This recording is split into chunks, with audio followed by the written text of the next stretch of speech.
left. The bunny.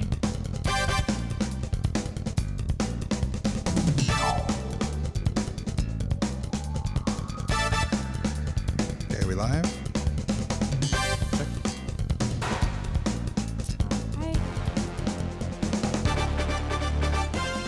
Hello, everybody. This is Mark Nugent, and you're watching Mark Nugent Live. Today, we have a special guest, Mission Viejo Mayor and Congressional Candidate for the 45th Congressional District, Greg Raths. Before we get into it, can I read your bio a little bit? Sure. I got no problem with that. So, Colonel Greg Raths, U.S. Marine Corps retired, served our nation for 30 years in the United States Marine Corps. He is highly decorated combat fighter pilot of Operation Desert Storm, Southern Watch, Restore Hope. He was an F-18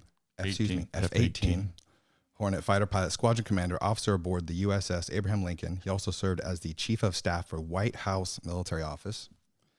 Colonel Raths holds multiple degrees, including a master's degree from National Defense University, a BS from Arizona State in business, and a BA degree from California State University, Fullerton, historical political science. And it goes on and on. Since retiring from the United States Marine Corps, you want to take over from there and tell us a little about yourself? No, I grew up in Phoenix, Arizona. My father was a World War II pilot over in Europe during the Normandy invasion. He flew the A-20 Havoc, 65 combat missions in Germany, D-Day, and then the Battle of the Bulge, and then came home to his home in Minneapolis, where he was married and had a couple kids, and the weather was just pretty bad, so they decided to head to Los Angeles. But on the way, they stopped in Phoenix, Arizona, and he got a job there. So that's where I was born in 1953. Awesome. And born and raised in Phoenix. Went to a Catholic high school and then Arizona State University. Played college football for a year at a junior college before I went to ASU. And then I joined the officer program to be a Marine Corps pilot. My father was a pilot, so I kind of wanted to do what he did. Because when I was younger, he would take all of his kids. We have 8 kids in our family, big Catholic family. He'd take all of us 8 kids to Luke Air Force Base, which is right outside of Phoenix, and we'd watch the air shows. And I told my father that, I want to do this. And he said, stay out of trouble, get a degree, and I did. So I joined the officer program in 1972 and graduated from Arizona State in 75 and went to flight training in Florida and then came out to beautiful El Toro, California in 1977. Okay. And that's what put me into the 45th Congressional District. I've been a homeowner since 1978 and a resident, although there's times when I left the area when I went to Washington for 3 years at the White House, and then I served overseas on a couple of carrier cruises and 1 year in Japan. So it's pretty cool. I had a great career. But like you said, after my career, I flew for JetBlue Airways as a commercial airline pilot, flying the Airbus. Found that rather boring after flying fighters all those years. And a friend of mine owned a company. He was looking for someone to run it, so I became president of a company in Anaheim until we sold the company, and then I got into politics. Awesome. And I didn't realize we forgot to introduce Sonia. Sonia. She'll be joining us the duration of the broadcast. Yeah. Hi there. I'm Sonia. I am working with Greg on his campaign, and I'm really lucky to be working on this campaign. He is really a good guy and the candidate you want to be behind. Well, if you want to win today with social media, and as we're doing here on Facebook and Instagram and Twitter and all this new stuff, you need the young millennials to work with you. And I got some great staff members. And a buddy of mine just came in from Texas today. He's going to run the campaign as campaign manager. He's run 27 campaigns, won 25 times, so this is going to be his 26th win. Oh, wow, awesome. Also, if you're watching us, Greg will be taking questions live. This is a bit of a town hall, and I'll be narrating it. So if there's a question comes across my screen, and usually it takes about 10 to 15 minutes, and the questions will all come flooding in when people start checking their phones and realizing we're live. Is there a way we can tell if somebody's even watching us? This one says 12. That one says, we have 12 people watching us live. Hi, 12 people. And John Park is watching. So, hey, John Park. Hey, John. Peter was watching a minute ago. Congratulations on the baby, Peter. Yeah, John Park's having an event in Tustin coming up. I'm sorry, I didn't mean to interrupt. Who had a baby? Peter Warnock had a baby. Oh, yes, Peter. Congratulations, Peter. I heard about that today. Awesome. Also, please share the broadcast with maximum participation. John's having an event at a tap brewery, I believe, coming up. I think for GIR. Yeah, GIR, Greater 16th? Irvine Republican. So, 16th of October. He sent the invitation out. yeah, I just saw that today. I'll be there, John, and I'll be at your event. I believe on the 30th. And they're having an event in Irvine. If you want to win the 45th district, you got to win Irvine, and we're going to work really, really hard in Irvine. So it's the largest city in the 45th congressional district. I really appreciate you being able to face the public and do questions live. That's a skill not many people will do. I don't have a problem. I love it. Okay, so let's get you talking. Before we get into this, do you have a website people can go to learn more about your campaign? Well, let's ask Sonia. Do we have a website? Yes, we do. You can go on www.gregraths.com, and you can find all the information you need, and you can also find a donate button. So if you guys can do that, that would help us out. And why would people want to donate? What is that all about? Why do we need money to win? What's the story behind that? Well, we need money because we can put out just a lot more effort, a lot more work, and unfortunately, that is the nature of campaigns these days, is that we just need a lot more money for things like signs and. I mean, these staff workers work so hard. I mean, tomorrow they're going door to door, passing out literature, talking to the different constituents in our community, in our district. But then you have to buy some of these handouts and things like that. That's where the money comes in. So I'm a very frugal person. So and they know it. But we need to spend money to win this thing. So if you can support us at gregraths.com, I appreciate it. What's the campaign donation limits? It's $2,800 per person per segment of the campaign. So up to the primary, you can give up to $2,800. We win the primary, then you can give another $2,800. So $5,600 per person. And that's the campaign finance laws with the Federal Election Commission. But you can also give out as little as $5 or $10 if that is what you can do, because make no mistake, $10 a month will add up, and that will be a bottle of water for somebody that is going to knock the door for us. So. Yeah, what's really cool is as we, some of our donors will, if you go to our webpage, you can donate like $20 a month, $20 a month, and then every month it just takes out of your credit card account. So. And Peter just joined us. Hey, Peter. Hey, Welcome Peter. back. People will be popping in and out of the broadcast. I can see right there. Sandy, we have a comment. Sandy Sandlin Wynn says, great website. You see her comment right there. Thank you. Thank you, Sandy. Appreciate it, Sandy. If you have any questions, feel free to type them out while we're broadcasting. So before we get in too much further, can we get to talk to you about your family? Tell us a bit about, do you have children? Yes. Dogs, cats? 3 wonderful children. I have a son who's a major in the Marine Corps. He's a F-18 aviator himself. He's currently based down in actually Camp Pendleton. And I have twin daughters, Kristen and Kathy. They're both school teachers in the Irvine Unified School District. They're 36, and they're real sweethearts. And each of my 3 children have 2 children, all girls and 1 boy. So it's pretty cool. I got 5 granddaughters and a grandson. And oldest is 6, and the youngest is 1. Pretty successful. 2 school teachers and a 2 school fighter teachers pilot. And a major, F-18. I'm a father too. I hope I can be as successful as you are. I heard is it your daughter or your son joining the Army? Well, I was going to talk to you about, my daughter, in about 20 months, she's thinking about going to the Army. Oh, really? Yeah, she's going at 17 years old like I did. Wow. And I just wanted to commend you that you have a son that's serving as a Marine Corps officer. So if you are a member of Congress, then if you ever vote for war, you'd literally be sending your own child. Yeah, that's why a lot of people go, oh, he's a Marine, he's a career military officer, he must love war. We hate war, trust me.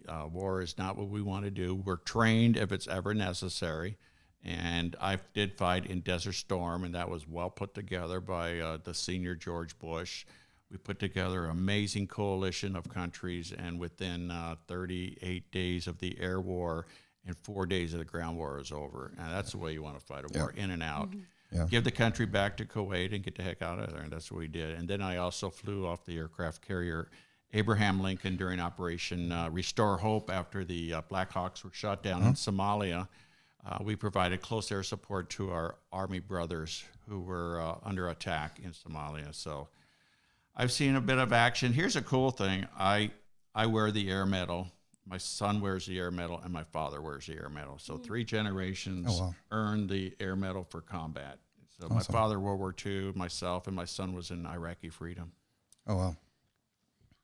Okay. Oh, yeah, just one of other personal questions.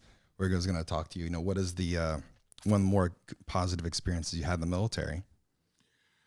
The positive experience was all 30 years. It was just pretty phenomenal. I just love serving. I've served when I was a Boy Scout. I was an Eagle Scout. I've served in high school as class president, and it's just something that I just do, and I served my country for 30 years, and I'm currently serving the city of Mission Viejo as the mayor. I love that. It's a great job. There's 5 of us on council. If you want to get anything through, you need 3 people.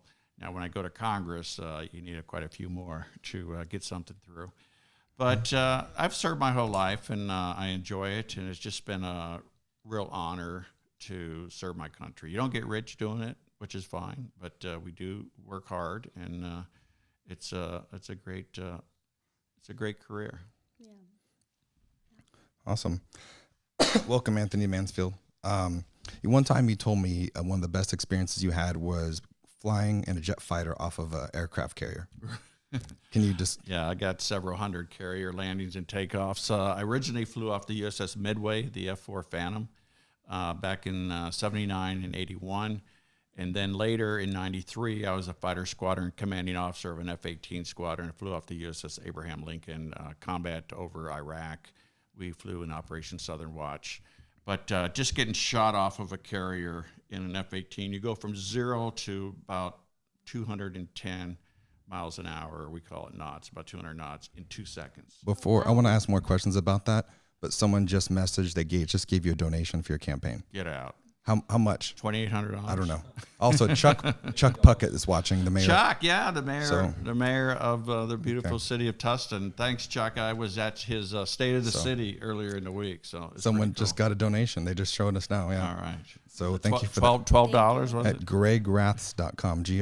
Hey, Chuck. GRATHS. No, but getting shot off of a carrier, I mean, it's pretty amazing. You go from 0, you're full power, full afterburner, and within 2 seconds you're off the end and you raise your gear. Can you describe what gear are you wearing when you walk up to the aircraft? Right. What are you? Where you're in a fireproof flight suit, and then you're in a what they call a G suit around your legs. As you pull G's, as you pull away from the earth pulls you back, and it fills up with air and puts pressure on your legs and on your abdomen to push the blood back to your head so you don't black out. So I just want to be on the. I've never been an aircraft carrier. When I was at USS Missouri, but never on a carrier. And then you wear floaties and everything. So you're walking up this $20 or $30 million jet. Right. You got a ladder to go up to it. And right. You see Top Gun? You ever see the movie? Is it like that? Yeah, just like it. That's cool. You climb up the ladder, you get in, you strap in, put on your helmet, your oxygen mask, and then they lower your canopy, and then they taxi you out to the catapult. Okay. They hook you up to the catapult. What does it smell like? Like jet fuel? Jet fuel. It smells like jet fuel? Oh, the smell of jet and burned rubber. Because as the airplanes have just landed, they land and they go from 150 to about 0. And they pick up a wire. Yeah, we have a comment on that. Yeah. I don't want to interrupt you, or I have to. Michelle, one of our viewers, she says, just finished reading his just finished reading his book, 9 Lives of a Fighter Pilot today. Outstanding book. Highly recommend it. Oh, thank you, Michelle. Yes. You read it? Yeah, I wrote a book called The 9 Lives of a Fighter Pilot, how I'm currently in my 9th life. I should not be here today. I came within a half a second of dying. My aircraft blew up, and I was smart enough to get the heck out of it before it caught on fire. It totally blew up. A couple other times it was pretty serious. You got to read my book. It's on, you can find it at Barnes & Noble or Amazon. Sonia, can you find a link to the book and post it? Yeah. That's fine. Awesome. So people can. Yeah, and we wrote it it's been written into a screenplay, and it's up in Hollywood now being shopped around. Really? Yeah, so it's kind of a Top Gun movie. It's like Audie Murphy from 2019. Yeah, it starts out, I'm in Desert Storm. I'm rolling in on a target to shoot some missiles, and some surface-to-air missiles are coming after me and shooting at me, and I'm pulling, And one was coming right at me, and it ran out of propellant right before it missed the airplane. So Were you married at this time? yeah, married with 3 kids, and Oh, boy. Lucy wasn't Wow. happy. Yeah, I would not be happy either. That's a lot. I was loving it though, man. It gives you an adrenaline. Can you post it? Or? You know, if I wasn't a fighter pilot, I'd be a race car driver, either Indy or NASCAR. You know, I got the need for speed. I'm just an A-type personality, and that's why I'm perfect for Congress, because I can go there into Washington and reshuffle the seats and let everyone know there's a Marine in town. I just want to welcome Stephen. But anyways, Michelle, thank you. Thanks for reading my book. And like Cole, I said, put it in the comment if you want me to section. sign your book, I'll be happy to sign it. But I think I already signed Text yours, it to me. Michelle. What do you got? No, we're gonna put the link to your book Okay. in the comment section so people can see it. Yeah. Also, I'm on Facebook, 9 Lives of a Fighter Pilot. So you can check out my Facebook page. Okay. I feel the questions are coming from the audience soon. Is anybody watching? How Oh, many we up got to? we got 20 people watching us right 20? now. Oh, And our friend Stephanie and Nisa and Ben and all of our friends are Oh, sharing Nisa. I want to talk about her too tonight. they're sharing the broadcast. Okay. She just became an American Yeah, citizen. just became a U.S. citizen. U.S. citizen. Congratulations, Nisa. Congratulations. And Nisa, if you're watching, Nisa, we're so proud of you. You did it the hard way. You came, you went, followed all the rules. You learned English. You did everything the right way, and now you're American citizen. I heard you were sworn in, I think last week, right on Friday. Yep, and she was going to go register to vote today, but she my was God. sick, Okay. so she's going to do it next week sometime. Does she live in the district? Yes, she does. All right. So you can ask her who Greg she's gonna Raths for vote Congress, Nisa. She's been at a couple of my events, so she's a sweetheart. Thank you, Nisa. Okay, so I've got I got pages of questions. You ask away. I'm an open. What you see is what you get. You know Yes. me, Sonia. And that's why we're doing this live. He has not this is seen my any fourth- questions yeah. or scripts. This is all candid, just the way you see it. I've had That's 4 of amazing. these now. It's my 4th one. Yeah, yeah. And I did a town hall with my city. But as mayor, it's a great job. I enjoy being mayor. But tonight we're talking about my congressional race. And okay, so Michelle Gale, she says you signed it. Thank you. So apparently, you signed it. Then John Park beat you to it, Cole. He already posted it. So Barnes and Noble. So Amazon doesn't Thank get that you. purchase. Barnes It's and the Noble. number 9. There's actually 2 books, 9 lives. The one is written 9 lives. Mine is the number 9 lives of a fighter pilot. And, Okay. Hey, Nisa, I know you're and watching. every couple of months I get a check from Amazon or Barnes and Noble for all you hardcore people. But I do have a few if you want to. Vincent Wetzel, welcome from Log Cabin. He's watching. Oh, we love the Log Cabin Republicans. They're a great group of gentlemen. Okay, so I saw one candidate, Ray Genoway, dropped out, is now attending your fundraisers. You've also picked up a lot of endorsements along the way. I even saw photos and you and Congressman Dan Crenshaw from Texas, the Navy SEAL with eye patch for our viewers. Right. So you want to talk about that at all? Yeah, Ray Genoway, he's a assistant district attorney here in Orange County, and just an amazing young man. And when he was in the race, he was the one I feared the most. And recently he decided to leave the race. He's been to a couple of my events, and I'm working really hard to get him to endorse me and bring all his followers and all his people that support him to help us out. So I'll be meeting with Ray here in the next few weeks. And I said, Ray, you know, just come to a couple of my events, listen to what I have to say, and if you're happy with what I have to say, I'd ask for your endorsement. But he really put together a really good campaign, but he just recently dropped out. Dan Crenshaw and I and several other military officers are all endorsed by the Combat Veterans for Congress Political Action Committee. It's a PAC that is based down in San Diego it's run by a former Navy Captain Joe Johns, and all of us are very happy to be endorsed by them. I did have the honor to meet Congressman Crenshaw when I was in D.C. in June. He's going to be coming out here in November, and if all works out, we'll have like a joint fundraiser together. Is it still possible we can get him on camera? I will talk to my staff. I'm sure Sonia has been working with them along with Mark Trost, who puts together all my events. So I'm sure Sonia will have an announcement here pretty soon. And also, we're working really hard. Ben Crent, it'll come to me later to bring this other gentleman out. Now, something about that, something I've learned just along the lines working with you so far, about military and brotherhood and how you plan on transferring that to the civilians too. There's something about unity among all the vets.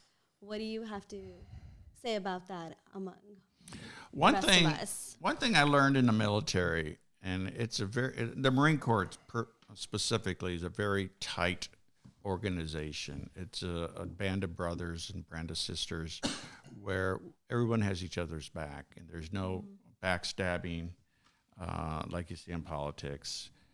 And so it was quite an adjustment when I left the military, and then later I went into politics. Yeah. Because there's a lot of just bad people out there that just say the worst things. And I just feel so much for our president because he just gets bombarded every day. And my God, does he have thick skin? But it was just an amazing thing. But I always tell the story in combat, and I've been in 3 combat operations. We won them all.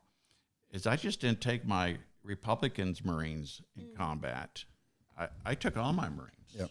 Republican, Democrat, no party preference. I mean, we didn't even know what our political views were. Well, Because that wasn't ever an issue, whereas you see that more in civilian life. We went into combat together, and we won together, and we won as a team. And when I go to Washington, that's what I want to do. I'm not just going to go as a Republican congressman, but I want to reach across the aisle, and there's some I hear very good on the other side of the aisle who want to work together. I know up in Lou Correa, who's a Democrat up in the, I think the 46th, he just loves veterans. He really takes care of veterans. So I can work across the aisle, and that's what I want to do. And I don't want to get pigeonholed as, he's this conservative Republican. We got one question. It's I'm going to just answer it for you and say I'm going to pass that one off, Stephen, to Sonia, so he can prepare a correct statement on that one. What does that mean? It's just it's. We may want to pass it off. I'm not passing anything off. Okay. Well, it's a loaded question. I don't pass anything off. When I go into combat, we go as a team. And before then, when I go to Washington, I want to work as a team. I'll prep with that when you went to combat, you were just like me. Like Right. we're young Right. with your rifles over our shoulders. We Right. boarded a plane to go fight in a place we never heard of for Right. people we never met. Right. Just think of what we're going to do for here, for we our go people. We go to Washington. Yeah. No, when I left for Desert Storm, actually the war has almost just beginning because they needed 6 more jets over there. And I remember I'm in my RX-7, a beautiful red RX-7, and 24 hours later I'm in a combat zone dropping bombs. But no, there was a question about a lot of people. They focused on Donald Trump a lot, and that was the question in regards to I it. see what you're saying. Okay. And it's not really about him; it's about you.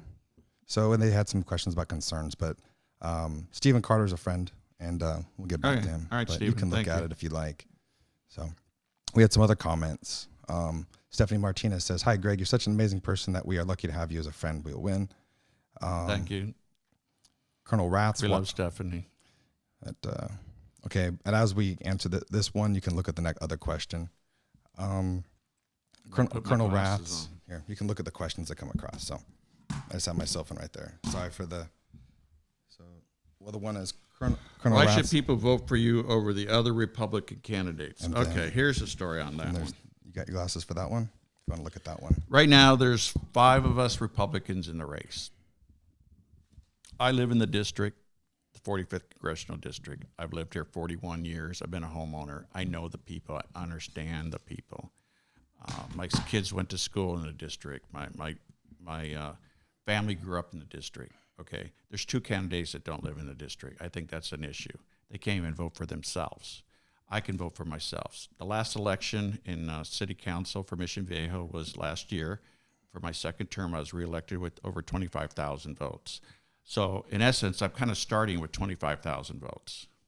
And the other candidates are not starting with that many. Not that all 25,000 probably going to vote for me, but I have a pretty good head start. I'm the mayor of the 2nd largest city in the Republican or in the 45th Congressional District. I'm a great mayor. I'm going to be braggadocious. We just have a $6 million surplus. We just finished the fiscal year, and we underestimated how much we're going to bring in by $4 million. So I don't know if you want to call that a surplus, but we brought in 4 more, and we underspent $1.9 million. Awesome. So I'm very, very frugal.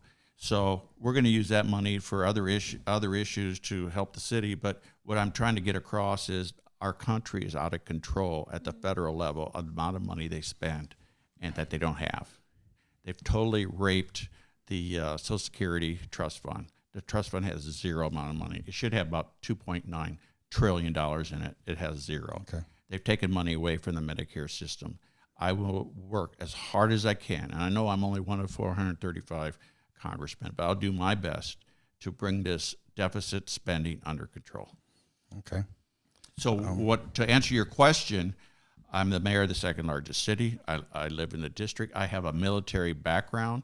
I have a background in politics, and I have a background in business as a president of a company.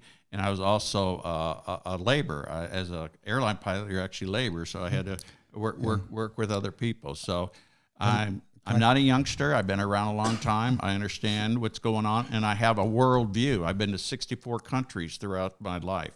64 countries. I would like to add that your son being in the military, that means a lot to me personally. Right. Because you're not only going to vote another sons and daughters off. It's your own. Oh, totally. I'm not going to go to these stupid wars all around the Middle East anymore. This is done. We're done with that. We don't need the oil. We're done with that. Our job is to America first, take care of America first, secure our borders, take care of our citizens, and move forward as a very prosperous country.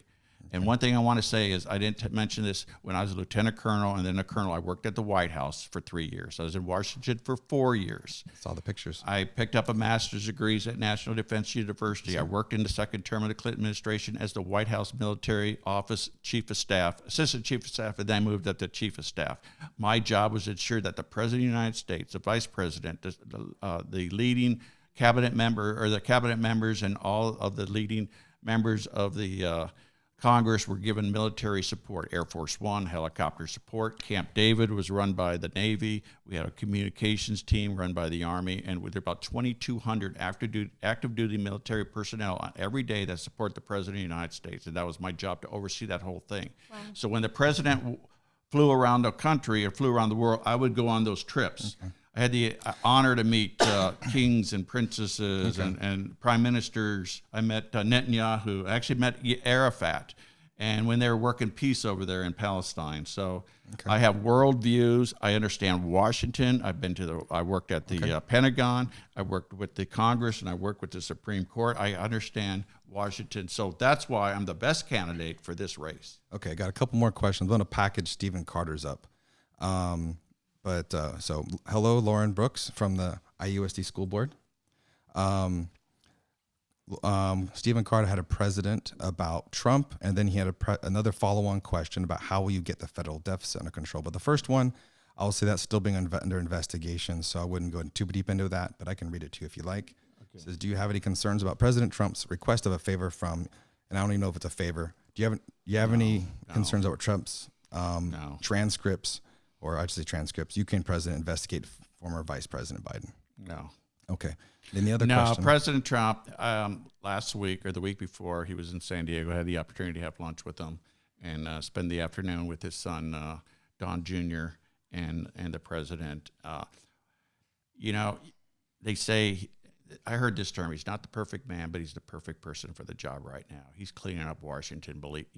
I know the Democrats and some of my family members do not like this guy, but what he's done for our country has been pretty amazing.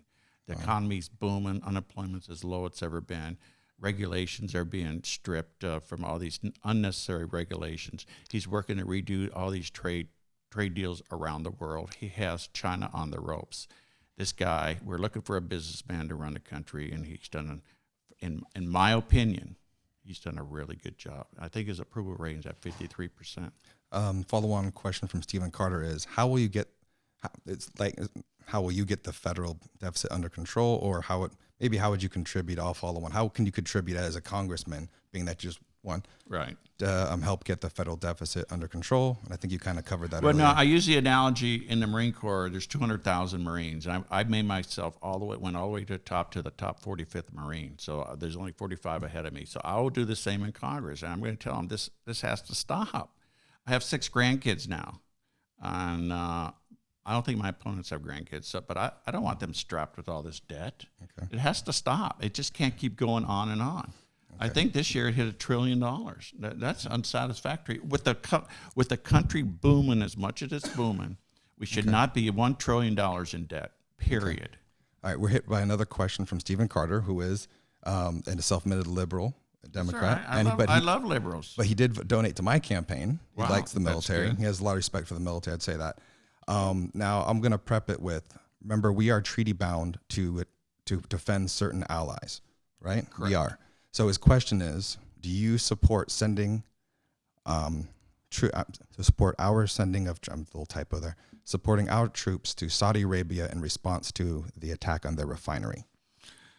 No, I don't think you need to send troops. We have aircraft carriers in the area that can handle that. We don't need to put troops underground, as far as I'm concerned. So the question now, right now, we're sending troops to set up these surface-to-air missile batteries. So obviously, there are going to be some troops underground. we have bases in to set Saudi that up. right now. Right, but the Saudis are, we have bases in Riyadh and a few other places, but the Saudis are trained to use these. So what our president had done, he sent over some of these batteries of surface-to-air missiles. So the whole idea is to get these guys trained up. But I'm sure there'll be a few Americans there, but I'm not for sending any more boots on the ground. But are we treaty bound? That's my question. Yeah, we're treaty bound, but we don't need to send a bunch of troops. It's just we have airplanes and aircraft carrier in the area. And a lot of people don't realize with the North Korea issue, if North Korea attacks Japan, we are treaty bound to defend Japan. Correct, right. So that's a lot of people don't understand that about a treaty. Right. So hope that answers your question. And we got some other comments Well, and just stuff. with NATO, too. Same thing with NATO. I don't know NATO who this lady is, but she really always supports your name's Catherine Ann Elizabeth. Says, love your responses. Is that the school teacher in Irvine? She's a sweetheart. Yeah, I believe she works in Irvine, and she's been following me on Facebook for quite a while. So, Catherine, wish you all the best. Eric and, says hello. Thank you for all your support. So I think it's awesome your kids support you. I always see your three children, all the grandkids around you. Yeah, I love it's amazing because my kids all live here in the area, so and all their grandkids. In fact, my youngest granddaughter turned 1, and we had a big party over in Aliso Viejo at the Renaissance Hotel. They had a big splash thing, and it's awesome seeing Lucy, your wife, always on the campaign trail with you. Yeah, Lucy's 100% behind me. She broke her foot about 3 months ago, but it's healed now. It's almost getting better. She's starting to drive again, so we wish her the best. She's the first lady of Mission Viejo. Okay, feel free to ask us more questions. Right. Also, she's my bodyguard. I will say, Stephen Carter, do you see any other congressional candidates or sitting congressmen in 45th doing this? Doing what? This right here, answering questions. I don't know. You're the guy that sets this up. Have you done this with any other candidates? Peggy said she would do it. Don Sedgwick said Has he she would. done it? Have they done it? I don't think so. No, they have not, but at least they agreed to it. Katie has not. She's totally ignored us. So, well, we'll see if they show up or not. We'll see. I don't even mention their names. Greg Raths is the name you need to know, because when I go to Washington, I know Washington. I've lived there. I know where the dead bodies are. Trust me. John Park. And I can get there and do a great job. And I'm your guy. Here's the thing. There's 10 cities in the 45th Congressional District. They're all run by mayors that are Republicans. And the councils are Republican. Our supervisors are Republicans, and we have a Democrat congressman. It just doesn't make sense. It's time to get where we were. We're supposed to have a Republican congressman, and I'm not this crazy Republican right-wing whack job. My job is I'm very conservative. I want to balance the budget, and I'm going to work as hard as I can, and I want to take care of our veterans. I want to secure our borders, and that's the 3 things our country's supposed to do, and the states have the other issues that they deal with. The U.S. government, number 1, is protect the borders, national security, take care of our military, take care of our veterans, and ensure that our liberties are secure and our rights are respected and taken care of. Awesome. Period. We're not supposed to be in education. We're not supposed to be in labor. We're not supposed to be in energy. We're not supposed to be in all these other cabinets. Now, I'm not going to change that myself, but all this money, the federal government is supposed to be this very small little pea, and then you're going to have this apple of the states, and then the local governments is where it all happens.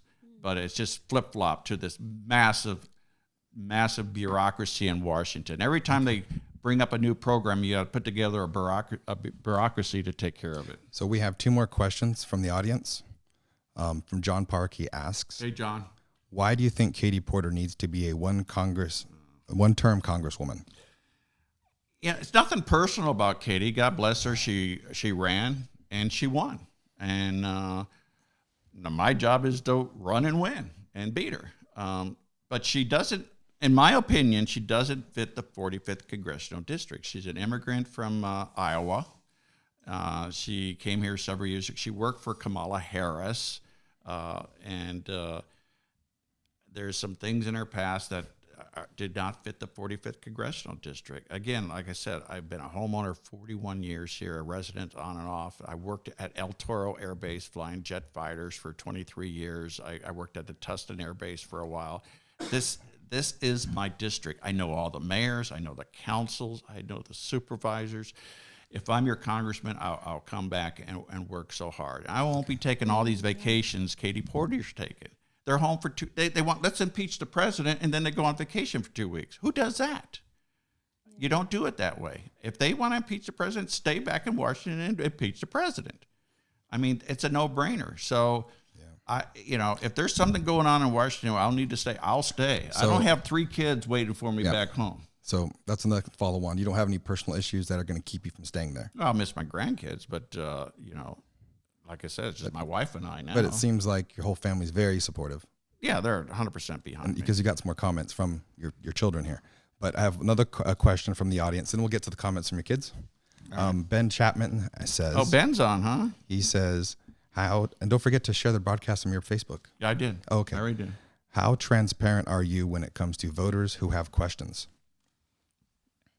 Call them in. I mean, I think you literally posted your cell phone number on times. I always post my cell phone number. You did. There's a guy, Ken something, who's always, I wouldn't say harassing, but he's always on the opposite side. And I said, Ken, let's meet for coffee. Let's talk about it. My approach to someone from the opposite party, or more liberal or more progressive, I want to hear what they have to say, and I listen to them. There's a friend of mine who served in Marine Corps with me, a guy named Ed. I said, call him. He called me. He's from New York. He actually called me, and we had a great conversation. So I'd like to cross the bridge to their side, slowly pull them to my side. They slowly pull me back, and then we work kind of in the middle of the bridge there, and it all works out. So that's what I'll do in Washington. I'm what you see is what you get. I'm not one of these hardcore right-wing whack jobs.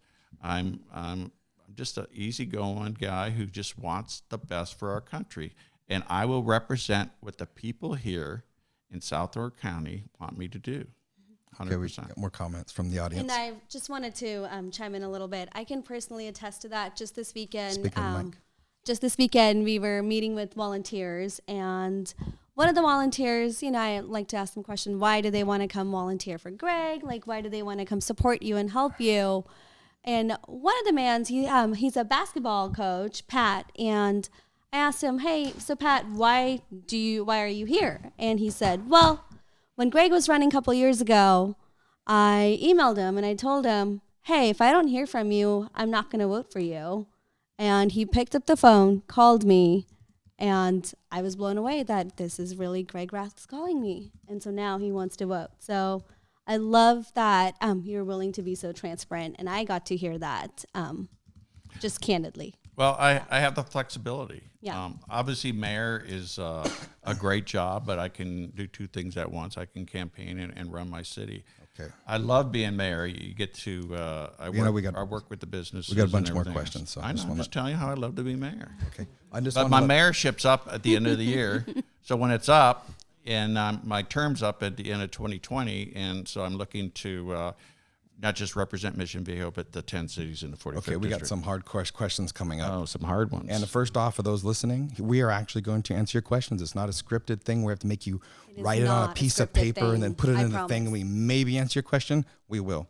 Okay, so before we get to that, if somebody wants to volunteer on the campaign, Greg, how do they do that? Well, you get a hold of Sonia here. Yes. Go on our webpage and sign up to be a volunteer. Go on our webpage, sign up to be a volunteer. We would love that. We are holding meetings every weekend. So go on www.gregraths.com or email us on info@gregraths.com. That is spelled info@gregraths.com. And what kind of things would they be doing on the campaign trail? So you can, right now our help is, or what we need help with is yard signs, knocking the doors, making calls, folding, talking, and just whatever other strengths you may have, Is it going to be we're free open food, to it all. free food like every other campaign? Well, if we get a 1,000 donors tonight, if we're able to get $10, $100 per person, you might just get a free bottle of water, free burgers, or maybe a power bar. I'm not sure. Something that is most approved by the mayor here. One of my best memories was actually every day in the Don Wagner campaign. We had food all the time. It was a good time. Okay, we've got a bunch of questions. So I think you actually won over Stephen Carter. Stephen Carter says, Mayor Raths sounds very libertarian. You might. That's kind of me. I'm libertarian. I want the federal government out of our business, totally out of our business, except for, like I said, maintain national security, protect our borders. How hard is that? So someone has a comment, not a question. Katie also has a campaign contribution of $2,000 from Ilhan Omar.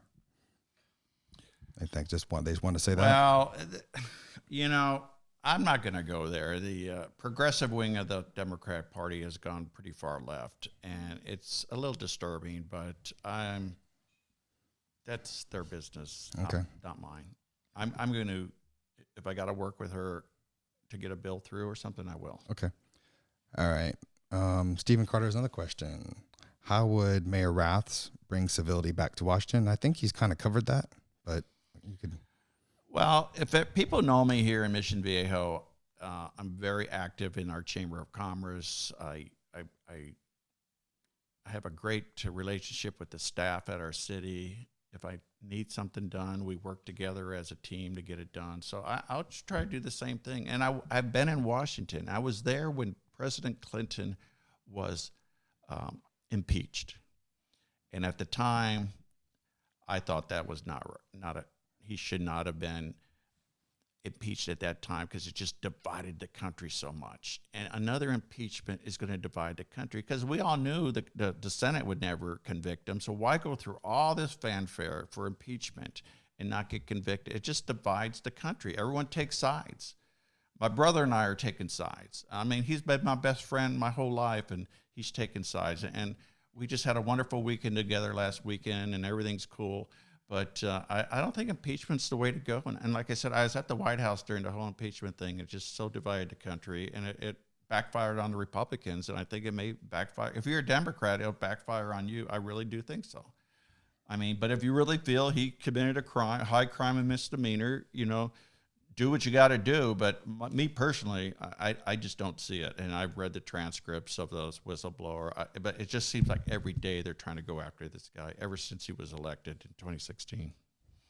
And it's pretty sad. Just let him do his job. Okay. So I had some questions that came across this screen, but not the other one. So a little technical. What do you got on this screen? More of the same. I think you just answered their question, though, with that one. We have more comments. Jim Julian? What's your strategy during your campaign taking advantage of the ballot harvesting law? Hey, Jim, good to see you. Been a activist and supporter. I would say supporter. Ballot harvesting was a law written by the Democrats here in California. What that means is Sonia here can go to all her neighbors once the ballots, and this year's different. All ballots are being mailed out. There's no precinct voting anymore. You don't go to your precinct and vote, and that's all new in March 3rd. There's going to be some voting areas, main voting areas, but you're not going to your precinct. But they're mailing everything out. They're self-stamped, so you don't have to put a stamp on it. And she's going to go around. We're going to ballot harvest ourselves. So you're going to go around, and all our volunteers saying, have you turned in your ballot? If not, they're legally okay to pick up the ballot and then take them in themselves. So say there's somebody who hasn't mailed their ballot like the day before the election. Hey, give me your ballot and I'll take it in to the office of the registrar. So that's what ballot harvest. So we'll do the same thing that Democrats did. And I think what happened in 2018, we were kind of caught off guard. But we're going to have precinct captains, neighborhood captains, and this gentleman that came in from Texas who's going to run the campaign he knows how to do it. He's already out tomorrow putting up yard signs and other things already. Yeah, I see you travel with an entourage nowadays. Yes, these guys, and they're all 35 and younger. I mean, they're just the young millennials. They understand social media, Facebook, Twitter, Instagram, all that stuff, and that's how you're going to win. And I talked to President Trump's campaign manager, Brad Parscale, and he gave me a bunch of pointers on what we got to do I mean, we send you an email. We know if it's opened or not opened. We know if you went to this page or that page. So they know how to understand who's interested in the campaign. So it's pretty cool to watch social media and data not harvesting, but I forget the word, where they go after the data and they're able to use it to get support, get us some volunteers, get us some people to raise money for us.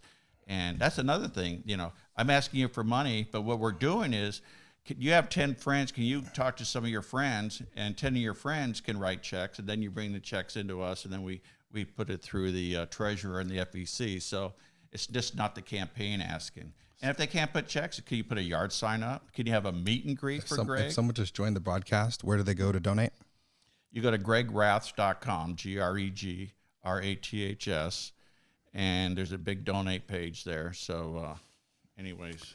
Also, as you're reading that right there, we have some other comments from the audience. I'm sorry if I missed your comments. They weren't coming across all my screens. Ben Chapman had a couple. He says, Colonel Raths, I'm Latino millennial. Colonel Raths, I'm a Latino millennial who supports you. How do we get others like me to support you? Oh, my God. Latinos, we had a fundraiser Friday night, and we had several immigrants from Central America and South America and Mexico. And there are like 12 of these people. They're throwing us a big fundraiser, the Latino community, Hispanic community, on October 26th, I believe, and at a home here in Mission Viejo. So we got the Latino community behind us. And also we had a big fundraiser at the Caspian restaurant with the Persian community a couple of weeks ago. And the Jewish community is very involved. I'm meeting with them on October 11th, one of the rabbis. And I believe today is a very holy day for Rosh Hashanah for the Jewish community. So congratulations on that day. Well, and is that the proper term to use? Congratulations, or what's that? Rosh Hashanah. I don't know what it is. Okay. Go ahead. I was going to say, I think one of the reasons why we have a lot of support from people of all different backgrounds is because I think you bring people together regardless of who they are, regardless of what they look like. I think you bring them together just in who they are and in what they want to do. And that for me is inspiring because it goes back to what I was saying earlier about having the unity among us, having that brotherhood, that sisterhood among us, regardless of who you are, and to keep us together, to keep us united. And I think that's something that you have learned in the military and through your life, and that is something you're going to bring to us as you represent us. So I like that a lot. I didn't learn that in the military. I learned that as a young boy. Huh. I grew up with 7 brothers and sisters, a big family, and we're all fending for ourselves. We started working at age 7, mowing lawns and delivering handbills, and I just got to know so many different people in a very diverse neighborhood I grew up in. And just the way, discrimination, racism, that never even came into my mind. Right. When I played college football, obviously there's all different races, and I never looked at it that way. We're all football players, and our job was to win the football game. Okay. But Ben Chapman, been a big supporter of mine. He has a Facebook page called the Republican Thinker, and you got to check that out. He's been a big supporter of mine. I think he has like 130,000 followers. So, Ben, if you could drop that onto your Facebook page right now, maybe we can pick up more. Than it looks like we got 37 people right now. So, okay. Yep. We have some more questions. Let Mayor Raths know, although I can't support a Republican in Congress, I appreciate his civility towards opponents. Absolutely. Jim Julian says, okay. Give me the water. We already talked about ballot harvesting. Right. We have a volunteer. You got to volunteer. Jim Julian says, thank you. I will be happy to volunteer for the ballot harvesting effort and will contact your staff through your website, gregraths.com. All right. So you'll be talking to Sonia. Sonia handles all the volunteers. She's been training them for the last 2 months, and tomorrow they go hit the field. And actually next Monday, a week from today, TV network going to be following me around as I knock on doors. So okay. But we just did a interview on One American News on Graham Ledger. Awesome. So, Also, Brandon Hoven says, he has a question. What committees do you want to serve on when you are elected, and why, and how will that impact our district? here's the thing. As a freshman congressman, you kind of get what they give you. But what I would really like to do is be on the Veterans Committee, Veterans Affairs. That's awesome. Because I really want to take care of our veterans. 45th Congressional District, we have approximately 70,000 veterans. Mm-hmm. I sit on the Orange County Board of Supervisors Board of the Veterans Affairs, and I'm the vice chairman. And our job is to ensure that we take care of our veterans here in our district. We don't have a veterans cemetery here in Orange County, and I'm going to work really hard with the city of Irvine, with our state legislatures, to get a veteran cemetery at the former El Toro Air Station. And that's where I was based. I was based at El Toro, and all we asking for 100 acres is set aside for us, and there's thousands and thousands of acres, and we're getting very, very close. So as a federal congressman, or as a congressman at the federal level, I'll do what I can do to help out, and I know some of the other congressmen are helping out. But right now, my will says when I pass, I'll be buried at Arlington National Cemetery. But if we can get this cemetery put together and ready to go before I die, that's where I'm going to be buried. Would that be too cool? I've got hundreds, and if not thousands, of takeoffs and landings at El Toro, so I could be buried there. My daughters actually live on that base now. It's been developed into some neighborhoods, and they bought a home there. They each bought a home there. I'll probably be buried there as well, because I spent a lot of hours trying to get that one on my own. I work with Christina Shea. She's the mayor of Irvine. I work with Don Wagner, Lisa Bartlett, and all the supervisors and I believe that one assemblywoman and a couple of state senators are working Sharon real Quicksilva. hard. Quicksilva. Luke Correa was trying to help. Right. They Everyone was put trying to help. money in the budget for that cemetery. Yep. So, but there's a couple activists in Irvine that keep postponing it and trying to make it a voter referendum. But, enough's enough. We got a cemetery in Riverside, one in L.A. We got a beautiful one down in San Diego County, but let's put one in Orange County, where we had these two master bases. We had a master jet base at El Toro, and we had the Tustin base, and there's no reason why we can't set aside. I mean, we'll make good neighbors. We'll be nice and quiet, trust me. So for someone that has never served in the military, can you share a little bit about the perspective and feelings of the veterans about not having a cemetery here? How do you think right now, if you want to be buried, you can obviously be buried in a civilian cemetery, but we like to be buried among our brothers and sisters, and our families can be married with us, my wife. But we'd like to be close, so when I do pass, my daughters and grandkids can come by and just wave at Grandpa. When I ran for city council and I knocked on a lot of doors, I met people that were keeping ashes, waiting for the cemetery. It's sad. It's so sad. It's been 19 years Fathers, since El Toro brothers, shut down. it's hard to talk about it. When I went, they showed me, I'm like, oh my God. We were so close a couple of years ago. We broke ground and everything for the strawberry field, and then a couple activists voted again, put it on the ballot, and misled the voters in Irvine, so that was turned down. But we found a really nice place. Activists are, because that's surprising to me that nothing's been done about it so far. That's I hope another you get that 5-hour done. live stream just to explain the history for the last 20 years on that. Wow. We have other comment from Catherine and Elizabeth. That's nice. Stephen. Okay, there's commenting among each other. No, we just want to be buried with our brothers and sisters, and it's we're dead. It's not like we're gonna be waving at each other in the ground. It's just kind of cool, the beautiful headstones. No, you earned it.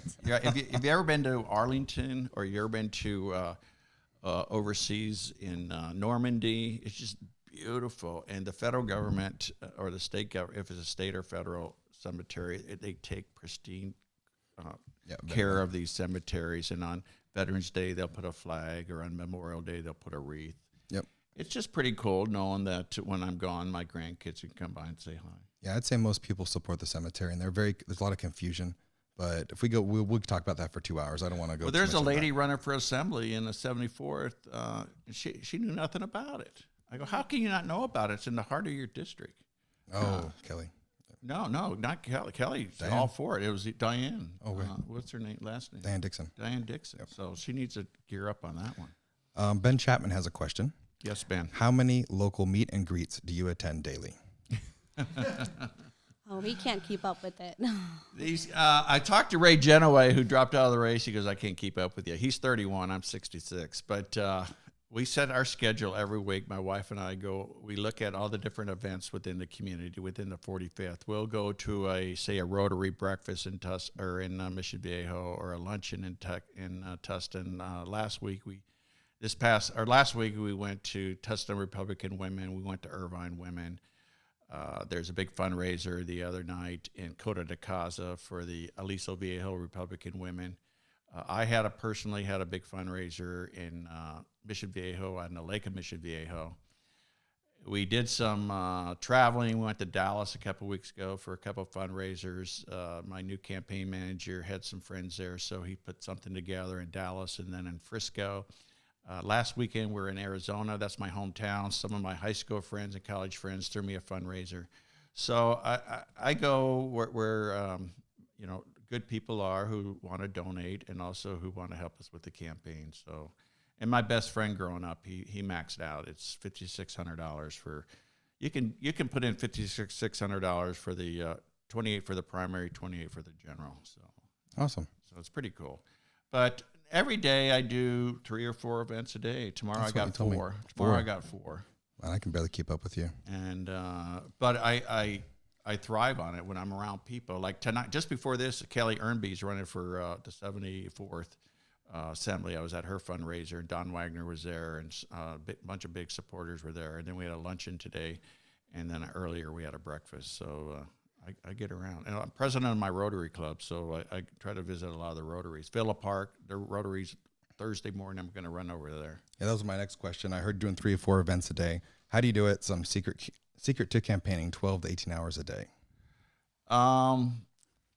What's that water called? Aria. There's a friend of mine with the Chamber of Commerce of Mission Viejo has this magic water. It's really cool. It's kind of salty, and I'll pull it up, but it gets me going, man. It's pretty good stuff. Okay. All right. ASEA, A-S-E-A, I believe. ASEA water. Okay, David Michaels has a question. Are you campaigning in all cities in the 45th Congressional District? Yes. In fact, Kelly Earnby and I, she's running 74th Assembly. I'm running 45th Congressional.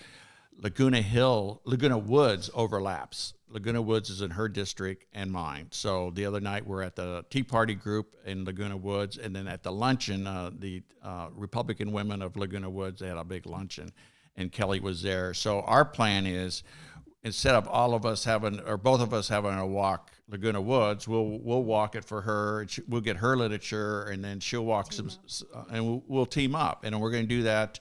That overlaps some of the districts. Who's running for assembly? I think Benjamin Yu and Stephen Choi and some of the others that are running in. I think that's the 68th district. So we'll team up with different campaigns. Who's going to help us and see what we can do to work together as a team, because we want the Republicans and conservatives obviously to win. But if you're a Democrat or progressive, don't be afraid to reach across the aisle and check for Greg Raths, because I don't take sides. Obviously I'm a conservative, and I'm a very fiscal conservative, but I can work with everybody, and I'm excited about that. So how we doing? Everyone doing okay? Am I boring people? No, I'm just. Are these all the number of viewers we got here? Oh, we've got probably over 1,000 by now. What's this thumbs up thing? That's how many people have given us thumbs up. And what's a big heart? How many people give you hearts? Oh, you guys love me. And then lots of hearts. What's the eye thing? How many people are watching us right now? Right now, it's 21 people. Right now, it's 21. It was up to 38 before. So. Yeah. And what's this thing here with a frown? Someone gave you a sad face. Who gave me a sad face? How can you be sad? Jeez almighty. And or my daughter. Are you mad at me or something? So for me, I just got some questions coming back from us. Can I say something about my daughter? Yeah. My daughter has an illness, and her community in Irvine have just been overwhelmingly supportive of her. She's a school teacher and had to take a few months off to get through this illness. And they come to her house. They bring her food. They brought in a cleaning service to clean up the house, and they gave her money, whatever she needed. And God bless the people of Irvine. You guys are amazing. And my daughter's 2 little girls. She has a 6-year-old and a 2-year-old. People are there to help them out. So God bless Irvine. I actually went to a city council meeting. Although you guys usually meet on the same night as we do, but it was we were off in August, and I thanked everybody in Irvine. So God bless you for taking care of my daughter. That means so much to me. Awesome. So we got some more comments. Go Rotary Club of Mission Viejo. Yeah, who said that? Heidi Larkin Reed. Oh, yeah, we love Heidi. Then, She's a big Rotarian. We got a big ball game coming up. Oh, I think we already had it. So thank you guys for helping me with questions. I'm running out of questions on my iPad here because I'm starting to look at my questions. You want me to read them? I can read them. No, I can get them. You got anything to say? Why don't you say something for a while? I'm talking too much. Jim Julian says we need to get something organized. I'll tell you what we need. If you guys can go donate tonight, please do it. Our deadline is tonight. So at midnight. Yeah, at midnight. So gregraths.com, donate. You're going to help us out, and you're going to elect a great representative. So do it, please. So we got Cole on the other side of the table who's watching all this. Is the number of people going to the website going off the charts? Okay. Let's find out. Yeah. So let's have a big spike. Jim Julian says we need to get you something organized for you in Anaheim Hills. I'll provide some ideas via email. Okay. So if you want to host a meet and greet, please also email us, and we would be more than happy to organize something like that. Whether you're a Democrat, Libertarian, Republican, undecided, whoever you are, please email us, and we will definitely set something with you. Okay. So we're going to have a fundraiser in North Tustin, probably in November. There's a gentleman up there that likes my act, and he wants to open up his house for us. So, but as we're finishing the quarter here, I'm going to take a few days just to relax, although my calendar just filled up all of a sudden. Okay, so a couple more comments. Stephanie Martinez says, yes, we love her. She is a teacher at my school. We love her. Talking about your daughter. Yeah, she's at Stonegate. And then my other daughter teaches at Briarwood. And one's 6th grade and one's 5th grade, 5th and 4th. And they've been teaching for over 10 years. And my wife was a teacher for 40 years, so they're kind of following her footsteps, and my son's doing what I did. So he's a F-18 guy. So for Isn't that pretty cool? That is really David cool. Michaels has a question Compliment. from the audience. Actually, I flew with my son in an F-18 together. We Really? flew together in an Awesome. F-18. He was in my back Wow. seat. So I hate to interrupt, but I want to Well, you're respect always our interrupting audience. me. Well, this is about the audience. All right. So David Michaels from the audience, you're taking direct question. Yes. Said, thank you for answering. One more question. Okay. Who has endorsed your campaign? Who has endorsed my That's a long list, I campaign? think, but Yeah, there's a long list. You go to my website under endorsement. But number one, after 2018 election in November, we took a hit here in Orange County. If you're a conservative Republican, we lost every Republican congressional seat. We really got hammered. And I got on board with Don Wagner, who there's an open seat for Don Wagner's third supervisor seat, and a bunch of us mayors got behind him, and there's just a small little sliver of space here in the 45th or in Mission Viejo that belongs to the 3rd district, and Don won. He beat Loretta Sanchez, who's very well known. She was a congressman, and he beat her, and it gave us hope that, oh my God, we can do this. So after that, I jumped into this race thinking we can win it back. And I'm not going to put through all this effort. I'm not going to, work 12 hours a day for the next 13 months to lose. I don't like to lose. I mean, if I do, I'll do it gracefully. But my job is to win and then represent the majority, because we're up like 3 or 4% higher Republican people that are registered in the 45th district than, let's say, the Democrats or the no party preference. So, but like I said, I'm going to work hard, and I'll represent you, and you're my bosses. And you hear this all the time. Oh, you work for me and all that. Yes, I'll work for you. I'm a very humble person. So I'm throwing up your endorsements right now. This is what they see. They're looking at my screen. So You go Don Wagner, Chip Monaco, all these people. Yeah, Chip Monaco is a good friend of mine. He's a council member up in City of Orange. 4-time mayor of Mission Viejo. Trish Kelly is my campaign chairman or chairwoman. There's just I don't go asking for endorsements. The problem right now is there's 5 of us Republicans in the race, so everyone's kind of like, I don't want to upset this person by endorsing you, which is fine. I'm good with that. If you guys go to the website, you guys are seeing my screen right now. They're seeing my screen, by the way. They're not seeing you. So you can click right here. There's endorsements. There's donate button. And go to the bottom. You go to the bottom of the page. Okay. And we also have unofficial endorsements. Millennials, millennial moms. I know a lot of our volunteers There's the are going to be millennial moms. So we're definitely behind him. Yeah, the millennials, and then the news events. We just added this events page because a lot of people have asked, when's your next event? So we're going to start posting when our next events are coming. So that'll be coming soon.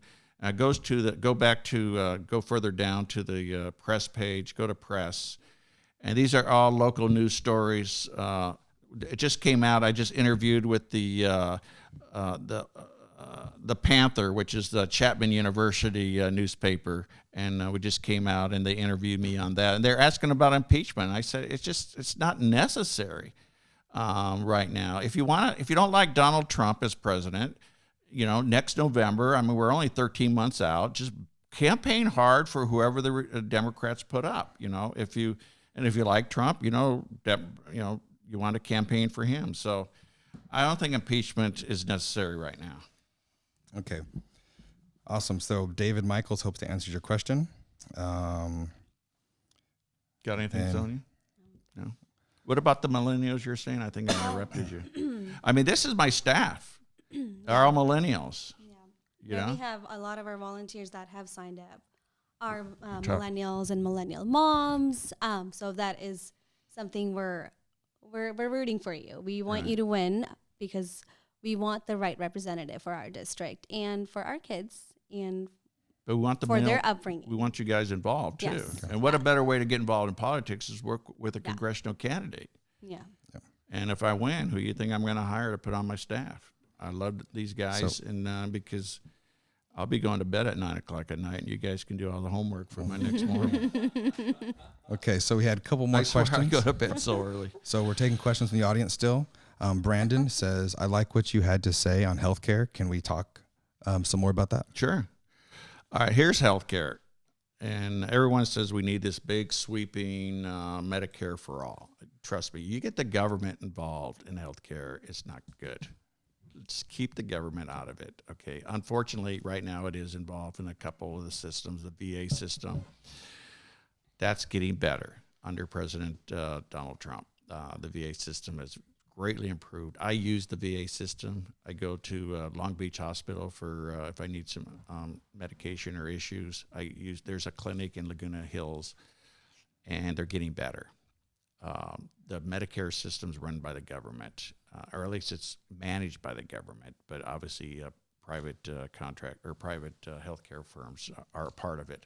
So I don't want to see the whole government takeover of Medicare. Let's just work one by one, work with the VA to get that better, work with Medicare to get that better, make sure it's solvent. Maybe we need to adjust some of the co-pays or adjust some of the what we pay the providers, and then you're going to work with the local insurance, work with businesses. 169 million people are on insurance with the business they work on.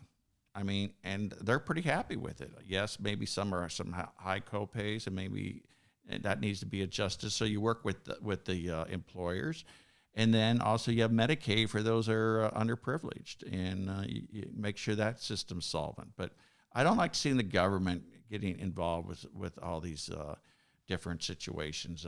Let us handle it. Here's another thing. If I want to go get a flu shot, I just want to go in, pay $10 or whatever it is, and get a flu shot and leave. Or if I want to get a blood test, but now you have to have an insurance card, you have to have ID, you have to have everything just to go see a doctor. And then if you want to go see a specialist, you got to get this approved through your doctor and then through your insurance. It's just too hard. So there's a lot of improvement that can have on. But again, I believe the United States, we have a really, really good Medicare or medical system, but it always needs to be improved. I'll do my best to improve. But I never answered that one question. What I want to be in the veterans, what committees I want to be on. I also want to be on the Armed Forces Service Committee. I understand the Pentagon, and I know where a lot of waste is in the Pentagon. A lot, trust me. So I can work with those people to, yes, right now we're rebuilding the military, and a lot of money's pouring into it, but a lot of it's wasted too. So I know how to weed out the waste. So I wanted with VA, and also like to be on Ways and Means, which probably impossible as a freshman because or the Budget Committee, something like that. We've got some more comments from the audience. You're gonna like this one. Stephanie says, "Yes, Stonegate Elementary is the best blue ribbon school in Irvine. This year, thanks to your daughter's hard work, she had an amazing example of a father and began as a very strong man. There is a stronger woman. You go. Both are amazing. You go, Greg." From Stephanie. Yeah, we love Stonegate, and they've been so good to my daughter. They have a sub in there now, I think, through February. And actually, my daughter actually talks to the sub all the time, make sure everything's going well. Okay. But, she'll be okay. Okay. Then also, Jim Julian says, you really need to get the issues page restored on your updated website. And I was going to show that. I'm looking at the page right now, and it's fine. Yeah, Jim, Sonia and I and another gentleman, we worked on it the last 3 weeks. So the issues is up. Is up, but it's going to be expanded. It's going to be greatly expanded. National security be a big one, medical issues, gun rights, things like that. Okay. Brandon has a question from the audience. In addition to the veterans, what are the issues for our district do you want to address? And I can just pull up the issues page, and Greg can talk about them if he'd like. Well, like I said, we just reworked it. We talk about the economy. We talk about the veterans issues. We go into the national debt and also immigration. That's a major issue. And healthcare. And what else did we do, Sonia? National security. Mm-hmm. Things like that. But our rights, our liberties. But immigration's a no-brainer. It's the federal government's job to ensure that immigration policies that the Congress passes, that the executive branch is supposed to ensure that it's they follow through. That's what executive branch does. And right now we're getting a lot of resistance from some states, or many states, on these sanctuary city laws and these sanctuary state laws. They won't let ICE. Today there's a ruling by a judge saying that the ICE can't use this new data bank because there's been a couple mistakes. But it's tough. And for many, many, many years, the open borders, people came into our country. And I don't believe in amnesty. I don't believe in that. But I want to talk to these people one by one, find out how they got here, when they got here, what they got to do to get in line if they want to be a citizen. You just don't blanketly give them a citizen. And like our friend Nisa, she worked so hard to become a citizen. And that's what I hear all the time on the campaign trail. Yep. Unemployment in this district is like 2%. Everyone's working hard. And they don't like it when someone rolls into the district and starts taking money from the government because they got here, they don't know the language, they're having trouble assimilating, and then they start feeding off the government. So, a lot of Democrats and progressives, mothers, don't like the fact that the money they make and earn go to help some of these illegals through schools and medicine and everything else. Get in line, go to your country of origin, get in line, fill out the paperwork, and then we'll work on bringing you to the country. We immigrate legally, I believe it's like 1 million people a year because there's so many job openings now ever since the economies just started booming. So we'll do what we have to do to ensure that we do it right. But you have to have a job, you have to learn English, you got to be able to assimilate into community, and you just can't just walk across the border and think you're a citizen. My wife is actually a legal immigrant as well. Is that right? Yeah, she came here, she's 25, but you ask her where she's from, she says, I'm from here. She said, I know, and some of these Hispanics and Latinos I know that came in and did it the hard way, and they're not happy with it, Nope. Claiming amnesty when it's not an amnesty issue, things like that. Yep. So, do you know, Stephanie and I actually last December, we went to the migrant or the camps in Tijuana. Oh, wow. That's right. I remember you Remember telling those? Me. Yeah. That is a whole nother story in itself. Right. Yeah, they were coerced and brought up here. I was wondering who brought the water for 5,000 people. I was a logistics officer as well. So Where did that all come from? It was very politically motivated. Yeah, To bring and these people, all those big caravans, and we interviewed one family, secondary education. She came up here, no intention of crossing over legally. Was told to get free stuff. She crossed the border illegally with kids. That's to put them in danger. We met the children. We actually ended up buying them a blanket because it was cold at night, and that's what she eventually ended up crossing over, get caught by ICE, and they were told how to abuse the system.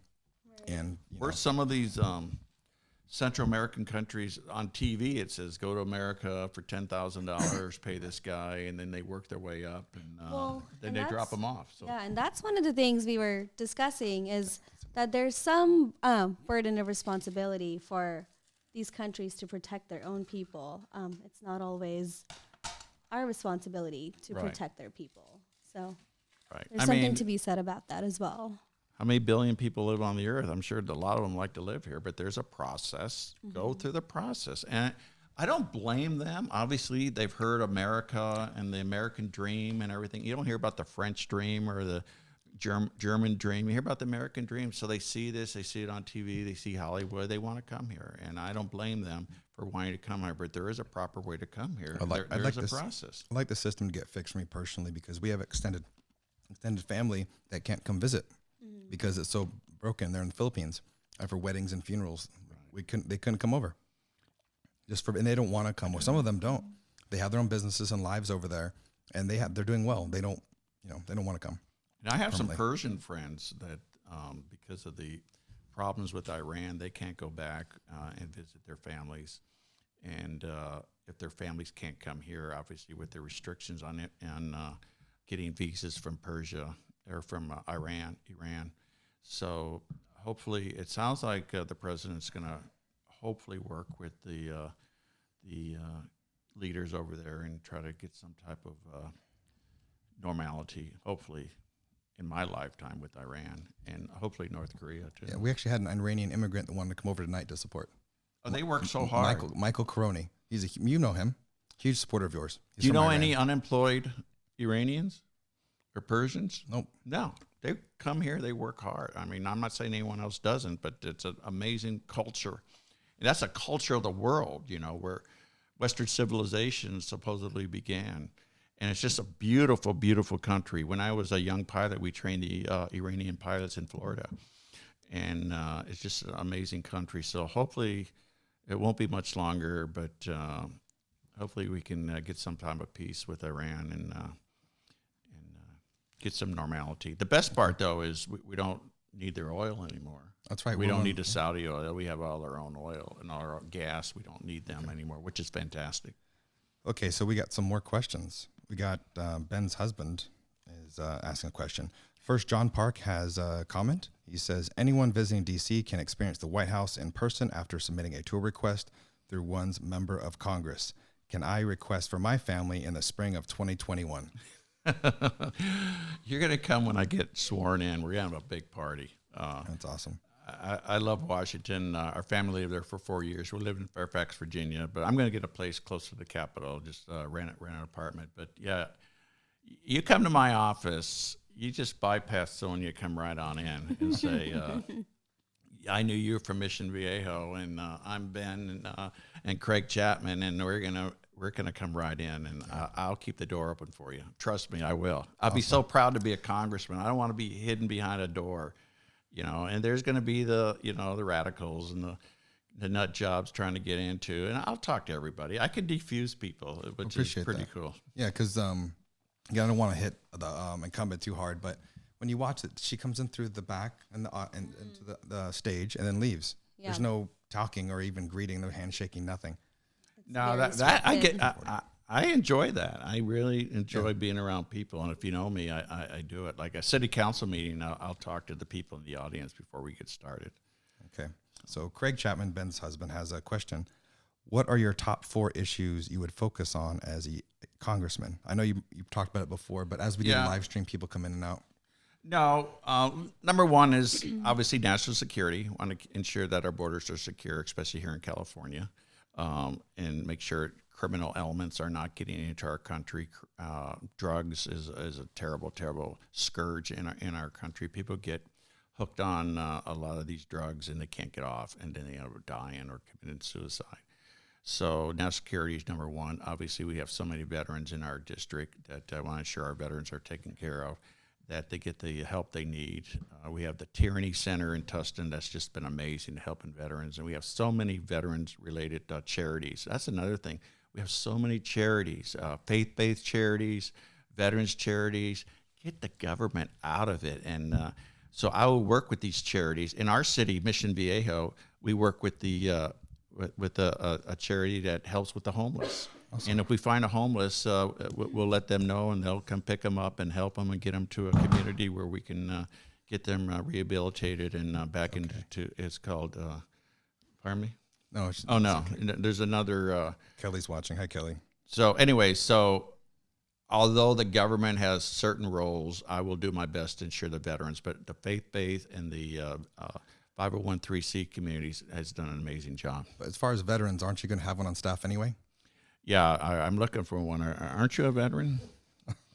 No, veterans take care of veterans. So I'm obviously me being a veteran, I will absolutely positively have a veteran on staff. Are you on an interview now on live Facebook? The thing is, I want no matter who's in Congress the veterans need to be taken care of regardless. Right. So I want that veteran, even if whoever it is, to be successful.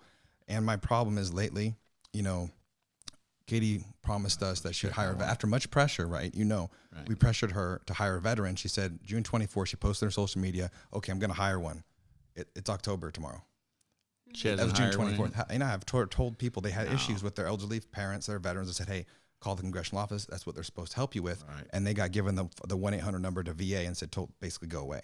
That's not right. No, that's terrible. So we help them with their claims. If they have some type of a claim to put on with the government, we help them with their claims. Yeah. So that's what the veteran that comes with, we're going to work with me. So day one, you're going to have a veteran. Yeah, and you're going to answer. We're going to answer the phone.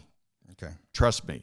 And if we don't, throw me out. Okay. Then we're going to answer the phone, except after hours, of course. Going back to the veteran. And I'm not going to go in the back door. I'll tell you that. I'll walk in the front door.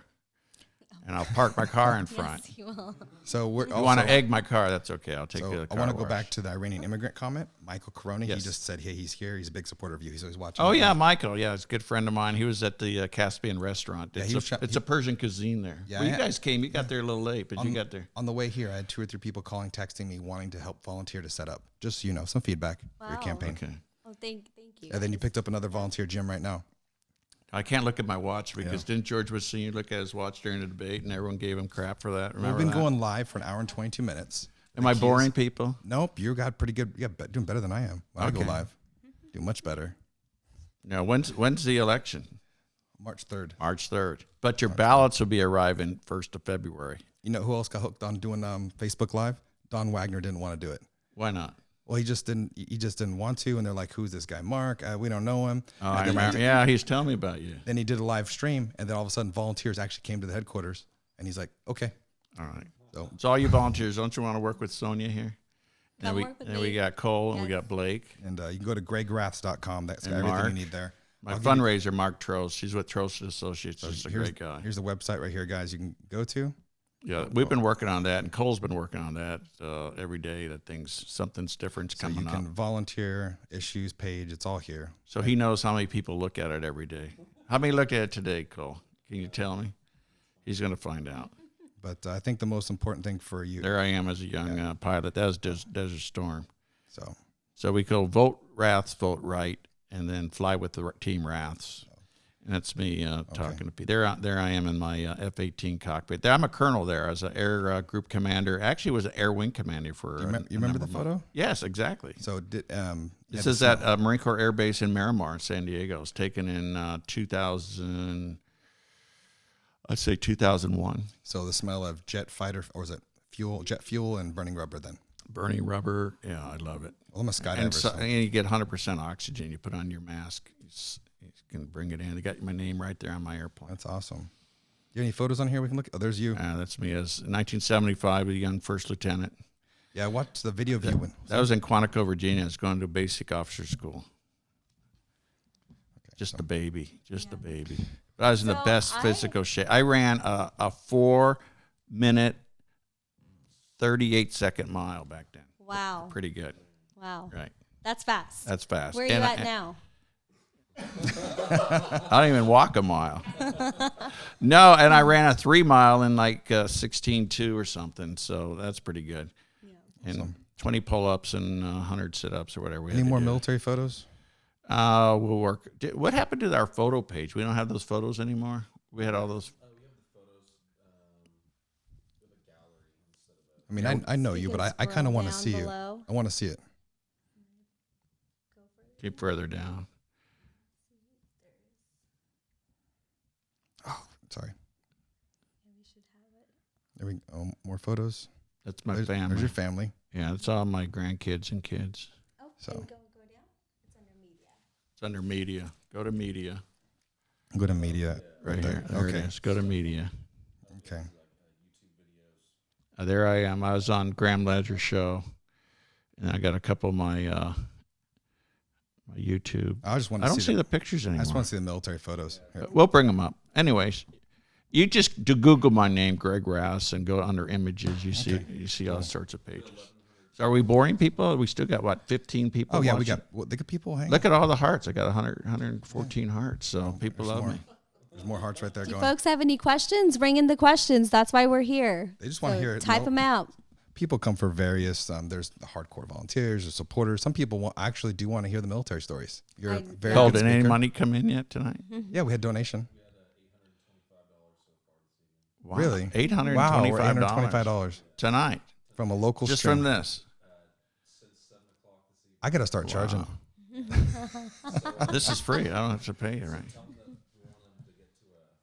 Yeah, we want to get to $1,000. Okay. And we're almost there. You can do it. Spread fact, the word. I think we hit Okay. it the other night. All right, but, I think Brandon, he covered we had a question about what's your stance on immigration reform. He kind of talked about it already. Yeah. I'm not sure if you want to hit that again. I kind of we can't have open borders. Obviously, that doesn't work. We're a country with laws, and the legislature have written laws on how we got to secure our borders and have the executive branch continue to protect our borders. And I'm a strong proponent of law enforcement, ICE. They have a tough job and continue to do what they're doing. And I have no problem with the wall. And people, we're going to keep all these people out, but you're keeping a lot of druggies out. You're allowed to keep a really bad element out. Obviously, they'll find some way probably to get here, but it is a deterrent. Trust me. I mean, just go look at Nancy Pelosi's house. She has a big wall around her house. And when I worked at the White House, there's a big wall around the White House, or a big fence. If you ever been to the Vatican, there's a big wall. It's there for a reason, you know. And it's not to keep people in, like the Berlin Wall. It's to keep people out by following the right procedures to immigrate to our country. So work with Congress. There's a lot of things we can do with the Dreamer babies that came here as babies. Let's work with them one by one, look at their systems, put together some type of panel to see if we could get them on the road to legitimacy, so they don't have to kind of just they got here as a baby. So there's a lot of things we can work on. Okay. And if we work as a team, we can get it done right. I don't mean to interrupt, but we have a question for Sonia. I said, question for Sonia from Ben Chapman. What drew you to work for the Greg Raths campaign? Oh boy, so many reasons. But for starters, my husband and I were in DC the last 2 years. So we've actually been back from DC this last year. And we moved back in August. And in November, 3 months later, the entire county pretty much went blue. And one of the reasons why we moved back to Orange County, we had an option of moving to LA, was that this county still was conservative or Republican, and had the values that we want for our daughter. We want a conservative place. We want a Republican county. We want to raise our daughter where there is such a thing as grit, where there is such a thing as discipline, and where there is such a thing, people, where they value to push your children harder and not expect handouts, which in my opinion are the Republican values. So I'm like, well, how can I get involved? What can I do about this? Which I took 1.5 years off to be at home with my daughter, and I wanted to get involved. And I looked who's all running in our county, and in the 45th Congressional District, I reached out to Greg. I emailed him, and I wanted to come be a part of this team, be a part of something that's going to matter. And that's because I truly think that he represents us well. He not only just for family values, but because of his background from DC to California to Southern California to the values of this district. And that's just the tip of the iceberg of why. But if you really want to know, if you donate and come volunteer, I will tell you more. But tell us what you did in Washington. Oh, in Washington, I did a couple things. I got to work on the Foreign Affairs Committee, and then I also got to work with Feeding America, No Kid Hungry, Share Our Strength organization. I got to work with them, and most importantly, I got to have my daughter in Washington, D.C., and that changed my life, and that's what brought me back home. And believe it or not, I realized 3,000 miles away that local politics, that's where it's at. This is the kind of race that matters. It's not as much as federal as much as it is here in the county. So, what congressman did you work for? I worked for Ed Royce. Yeah, and I got to intern for him here at his district office. And I also volunteered on his campaign. So yeah, here's the best part about Sonia, and tell you how dedicated she is. We had a fundraiser in Dallas 2 weeks ago, and I couldn't take my whole staff. It was just too expensive. And she goes, I still want to come. I go, no, we can't afford it. But she had some points, I believe, on your credit card or something, so you're able to get a plane ticket, and she had some points. She stayed at the hotel, so she paid her whole way and everything, and that was amazing, and she set everything up for us. So that's how dedicated she is. And another one of our campaign staff, Cole Peterson, he did the same thing. He bought his own ticket. He wanted to come, and I said, we got it under control. No, we want to be there. So that was pretty fun. Then we went to that Right to Life banquet afterwards. It was pretty cool. Okay. Question for you, Sonia. So you represent the suburban moms. You're endorsing for them? In a way, yes. I mean, unofficially, I would say. I'm not like a leader of a group or anything, but yes, I do. I am a suburban mom, so I do represent a suburban mom. That is who I am, and that is amazing. And I hope that all of you moms out there watching this, I hope that you want the same for your children. I hope that you want a good leader in place. And I hope you can do something about it. Don't make me ballot harvest. Get out there and vote. I don't want a ballot harvest. How old your baby? Or your 2. She'll be 2 next month. Awesome. Yes, She'll October this month. Cool. How long have you been married? I've been married for 6 years. Wow. So awesome. That's amazing. Awesome. Yeah. How long have you been married for, Greg? 37. Wow. She was her husband was leaving for 5 days, and yes. and she's so upset. But when I would go away on a carrier cruise, I'd leave for 7 months, and I can't believe that. It's pretty hard, especially with 3 little kids. Yes. And go to combat. So she doesn't. Okay. My wife didn't know if I was a good. We have some more feedback from Jim Julian. He says, I emailed you one suggestion to change website interface with you. Okay. I made a contribution and have on my to-do list for tomorrow to contact Sonia for volunteering. So some good things have happened. All right. Thank you, Jim. So thanks, Jim. Right now we're at $825 for tonight. We need break 1,000? Is that the goal? Yeah, we're getting really close. Okay. So if there's any moms watching this, I know you can do it. So just donate, just do it, or come volunteer. Here's the thing: if you want to put a mailer out, like a mailer, vote for Greg, it goes to all the Republicans. It's like $40,000 for one mailer to go to 195,000 people that's in the district that vote. So. It's very expensive, but we're working hard. And like I said, I'm very frugal. Okay. The pair of shoes I have on are 20 years old. I just put new heels on them every so often. Okay, we have this long. My wife is giving me a hard time. Brandon's hitting with some hard questions. That's she a long likes one. Shoes. Brandon, just donate. What's that? All right. Woo! All right. Thank you, everyone.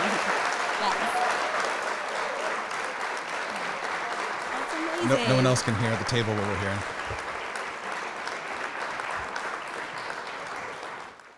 Broke $1,000. I feel like Jerry Lewis at the telethon. So he broke $1,000. Do I got to sing now? Well, I can tell you I'm that awake now. That money will be used wisely. So thank you, everyone. Bring on 2,000. Rate 2,000 a night. All right. So, how long you want to keep going here? Are we boring you people out there anymore? No, we're getting comments and people. All right. Got a bunch more stuff.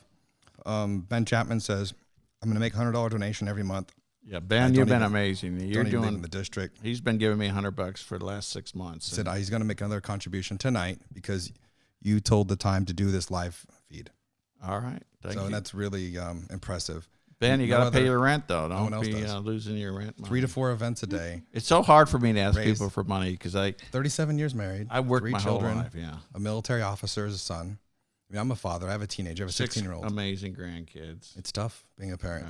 Right. It's a challenge for me, and too. my daughters, both daughters have master's degrees from Cal State Fullerton. My son's working on his MBA right now. My wife has a master's degree. I have 3 degrees, so I'm well educated.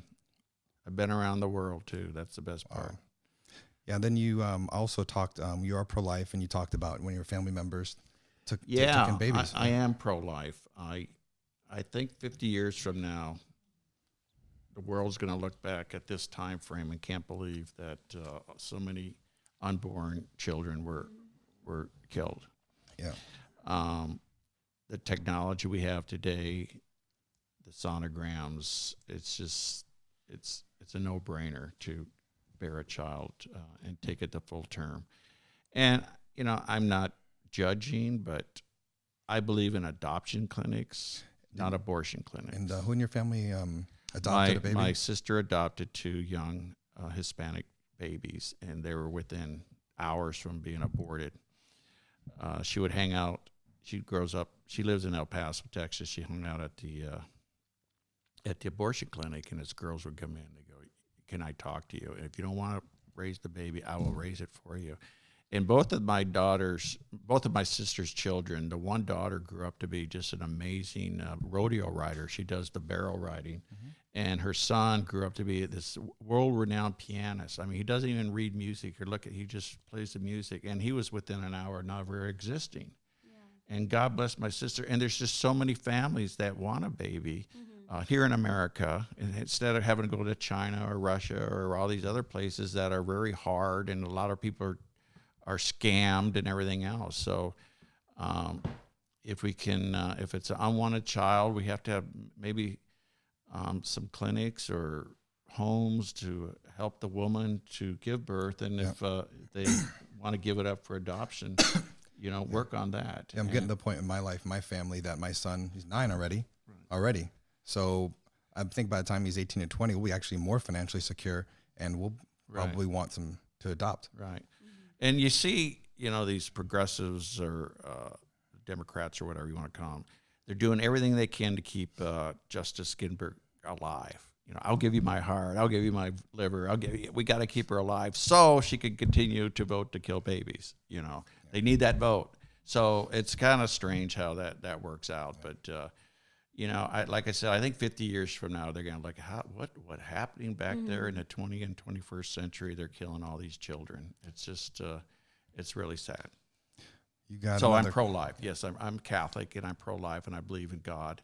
I believe in Jesus Christ, and I believe that all children should be born. Hey, Charles, welcome. Keith K, I'm not sure how to pronounce his last name, says Neighborhood Car Care loves Greg Raths. Oh, we love Neighborhood Car Care. And yes. Neighborhood Car Care. Karen. Help us break, $1,500 on donations tonight. Did they really? All right, Karen. I'm asking them to. Oh. No, we love Neighborhood Car Care, and they're a great community service for cars. They're off of Geronimo and where are they? Geronimo and Via Febberconte. So if you need your car repaired, it's a woman-owned business. Karen, she's tough though, but she won't fix something that doesn't need to be fixed. In fact, I took my car in there once, and I'm cringing. It's going to be over $1,000, and it was like $10, and they said, just get out of here. They just had to fix some little. It was a fuse. That's what it was. A fuse was out. We just had someone in the audience ask us a question. He said he just joined the live stream. Says how do you overcome Trump with suburban housewives? And you just missed the part, Eric, where Sonia here, she spoke for the suburban moms, and I think that matter's been settled. So watch it in replay about 10 minutes ago. So we're not going to go through that one again. Sonia's a suburban mom, and she's a hard-working mother. And I mean, she should be with her daughter tonight, and she's here with me. So thank you very much. And thank you, he Cassie, said this for is watching. yeah, this Is is Cassie watching? Yes, she's watching my daughter. So thank you. Awesome. He said this is a concern with Ben Shapiro, and I understand that, Eric. You paying a babysitter for this? Yes. But basically, every suburban mom Bottle wants. of wine. And a boat. I'll say this. This soundbite. Every suburban mom wants her husband to be like Greg Raths. 37 years to the same woman, married, raised 3 children, 6 grandchildren, 2 teachers. They have all this education. His son's also a fighter pilot in the Marine Corps. That's how you win over suburban moms. You emulate the person that they want their husband to be. And what I did with my kids to make them successful, I wasn't their best friend, or my wife wasn't their best friend. We were their parents, and we were tough on them. And we made them get jobs at 16. And if you want a new car, you're going to work for it. Yep. And then when you get the money, you buy it. I'm not going to buy you a new car. You see so many kids in Orange County that get a new car, and it's not good. Yeah, I think it's a natural instinct. I have a 16-year-old, and I just want to give her everything I can. No, don't. Yeah. Make them work for it. They worked at Hoagie Yogi's. Yeah. Yes. They ice cream place, and they hated it. They go, Dad, I don't want to work here. I won't tell the Subway story about my son. And I think it says a lot, to go to your point, Eric, that his entire family supports him. They're here now. His wife's right there. Yeah. His children are watching on live. Yeah, they're probably in bed. The one's a school teacher. The other one's They were commenting she's earlier. recovering from. Okay. All right, so those are the questions. We got a break. We're an hour and 40 minutes. Last time we went to an hour and 43 minutes. So how many people have come in and out? Is there any way we can tell? We don't know until we actually end it, but we've maintained 16 to 21 people, maybe 30, 40, 50 people at one point. So I'm going to say minimum 1,000 views, minimum. 1,000 people attended your town hall. Last time we had 3,000. We closed it and probably a couple thousand more in replay. Yeah. But we had 3,000 live. So people come in and out all night. Oh yeah, there's someone, Eric, you've met him. He's actually asked you. You spoke. I think he asked you questions. He's a member of GIR. Yeah, Eric. So I love GIR. Did you start with like 15 people? Now there's like 500 or 600. something? 600. And John Park started that, right? Yep, I'm one of the founders as well, helping him out with that. GIR is Greater Irvine Republicans. It's just a group of young, hardworking people. Yeah, you. I think everyone's under 35, right? Most people, Except for yeah. you. Yeah. I'm 41. I'm okay with that. All right, or 40. And you did great. I wish we had videotaped your speech. You were on fire that night. Everyone was like, "Wow, that's one of Greg's best." I wish I was pumped up that night. Well, John Park has a thing, no videotaping in his thing, so we don't live stream it. Well, CNN wanted to come that night, and that was the best speech but ever. But John said no because it's a closed group. You had. I'm not going to say it was before you, but that put everyone to sleep, and then you just run fire. But I'm just, unfortunately with our press today, they'll take something. In fact, they'll take something out of this tonight, just one little thing, and don't do that. Well, don't do that, people. In fact, my last we're all good people here. My other competitor did something like that. What are you doing in response? Very sad. Huh? In response, if they hit you on these videos, your response should be 50 more videos, because they did that to me in 2016. They tried to shut me down over my stand-up comedy and acting, and they tried to show acting stuff as if it was real, which it wasn't. And I just responded with I was doing a video every 3 days, 4 days on live stream. I just do it every day, 3 times a day. And I almost won that one. So whoa, almost. We got to win. Well, this is not going to be an almost race. Then we had another Tiffany Martinez says, "You go, Lucy."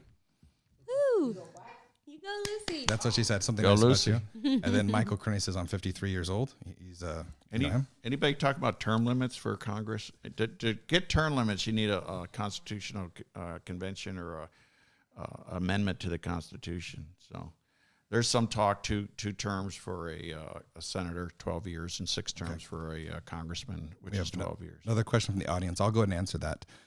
For that, on college campuses, you have to go to the college school board. That has nothing to do with Congress, Eric, for that question. The school board? No, he had a question about college campuses. Yeah, you need to go school board. That goes to the college board. Here's another thing. The government's involved in student loans. When the heck did that happen? The government should not be involved in student loans. Get the government out of it. It should be private companies. Okay, and if you can't afford a college, you go to a junior college and get a good job and work while you go to school. Don't think you have to go to the out of state. We have a beautiful junior college here in Mission Viejo called Saddleback. We have IVC, Irvine Valley College, and it's like $600 a semester. And then you go to a state school and work while you're doing it, and leave school with no debt. All my kids left with no debt, and that's one way you can stay away from student debt. Do you have any student debt? A little bit?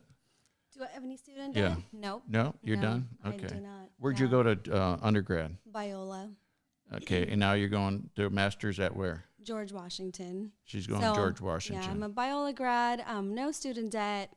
I did get some help from my parents. A lot of it I had to pay. And a lot of it I actually started my own business, sold that, and used that money to pay my tuition. So we're responsible for our own Right. financing, the college tuition, definitely. Cole, where'd you go? You went UCI, and now you're working on your master's at Arizona State. There you go. And- Pac-12. Just so you know, Catherine and Elizabeth still watching. Hi, Catherine. You should be in bed by now. Woo! It's getting late. Okay, we have another question from Paul Doe, Hung Doe. He is a volunteer on the Don Wagner What's his name? campaign. Hung Do? His name is Hung, but it says Paul. Paul. Okay. But his name, it goes by Hung. And Hung. H-U-N-G. we just got another like from Kelly Earnby. Okay, he Kelly, are you on, Kelly? I was Kelly at your Earnby. event earlier. Kelly Earnby, 74th Assembly District, Okay, Huntington Beach, Newport Beach. So Hung Do, he was there many days volunteering for Don Wagner. Yes. Just so you know. Hung. His question is, how are you reaching out to the young voters in the 45th district? And I'm gonna maybe help you Hello. with that, like what we're doing right now. Look Well, we're asking them to this Facebook message is- us. We're reaching out to them, writing letters, putting it on their school channels. But if you have any suggestions, like better than that, please tell me. I would love to reach out even more because I know young people have similar values to us Hung, over here. he's heavily involved in the IT industry at the college. Yeah, we're working with Awesome. UCI, the Young Republicans there. I'm going to be one of their speakers at one of their events. We're working with IVC, Irvine Valley College, and Saddleback College. And I've been to the high schools here, not as a congressional candidate, but as mayor. So I don't want to mix the two, but I make myself well known within the community. And I do, when I go to the high schools, as these kids are turning 18, let them know. And I don't press one party or the other because, you know, at that age where they need to make their own decisions, to make sure you register to vote and make sure you get out there and vote. And most of their things, we don't want to register to vote because we'll get jury duty. I still haven't got jury duty. I'm 41. Right. They say, I'm like, I never. it's you can't correlate the two. Even if you do get jury duty, go do your duty as a jurist. I mean, how many people even do? I've Right. been registered to vote, and I've literally never been. I've called. been called twice, and I've never been put on I'd love to do it. It'd be interesting. trial. Be a new experience. Yeah. Be exciting. And so I had See how to let them know, just register to vote, and you'll be just fine. So we got another question from Ben Chapman. But isn't Don Wagner's wife a judge? Yes, she is. Yeah, she's a Superior Court. I'm not exactly sure which one. She was there Friday night. That's why I couldn't go to. Yeah. Sorry about your event. Yeah, you never come. I was there with the. You want to one- run my The veterans Balboa? department, huh? I don't know. Wagner Raths, come on. Okay. I don't have anything for that at the moment. We'll circle Yeah, back I to know, that one. yeah. Colonel Raths, are you campaigning at Orange County Universities, talking to students? That's from Ben Chapman.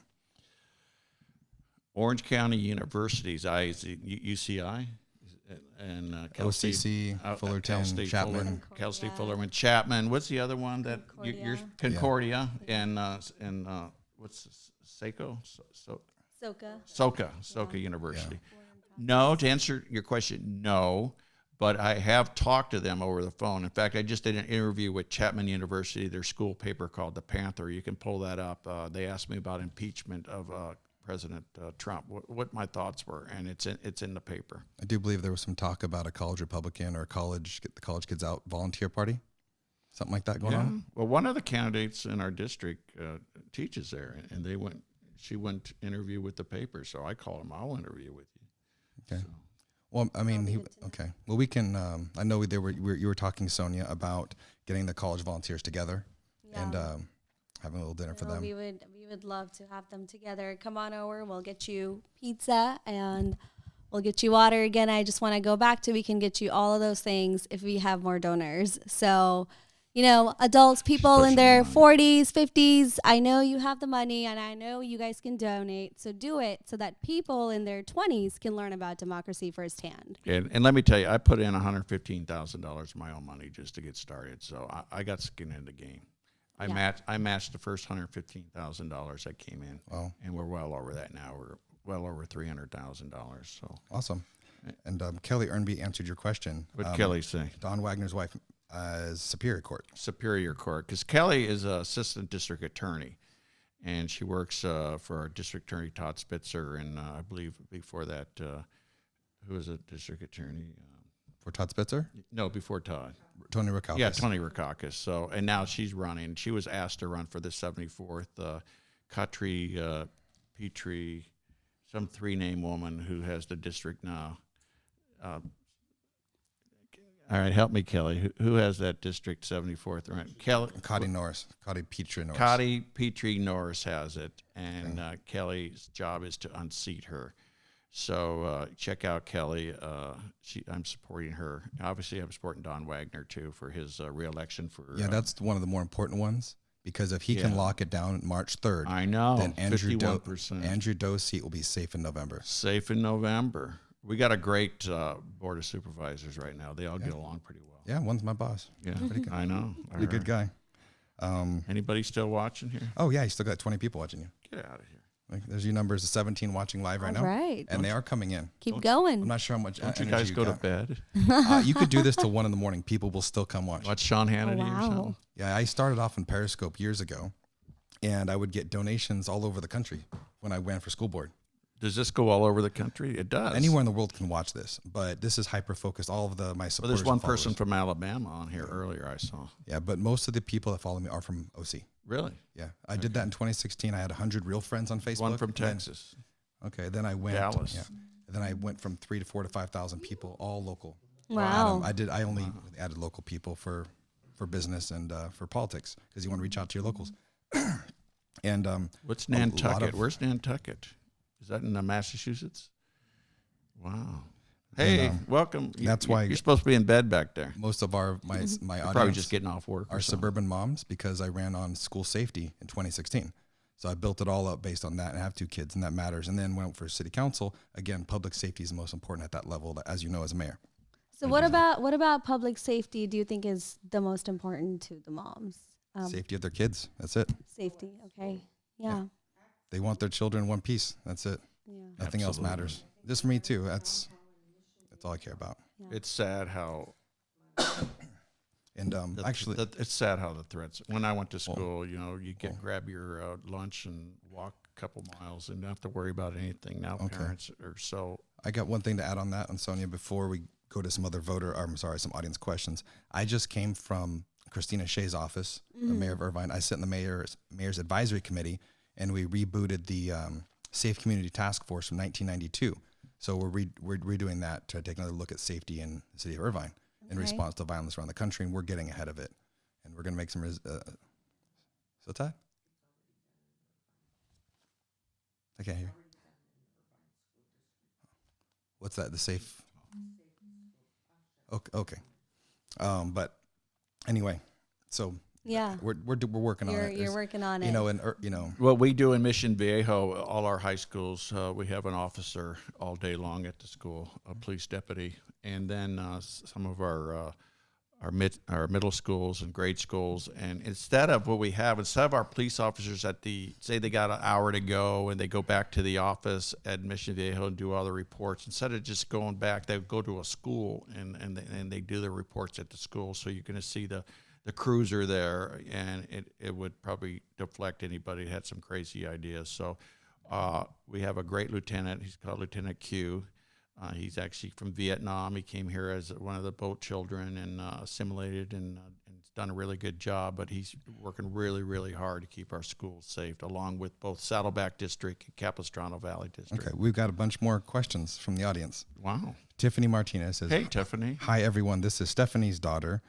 You go, Mr. Greg. From Tiffany, bye. Before Mom gets home, I need to sleep." Greg Chapman says, "Why will voters pick you over other GOP opponents in the Republican primary?" Again, Craig, it's the experience, life experience. So I got Washington experience, I got world experience, I got political experience, military experience. I can work full time. My kids are grown up. I don't have to rush home if the kid's got a sniffle.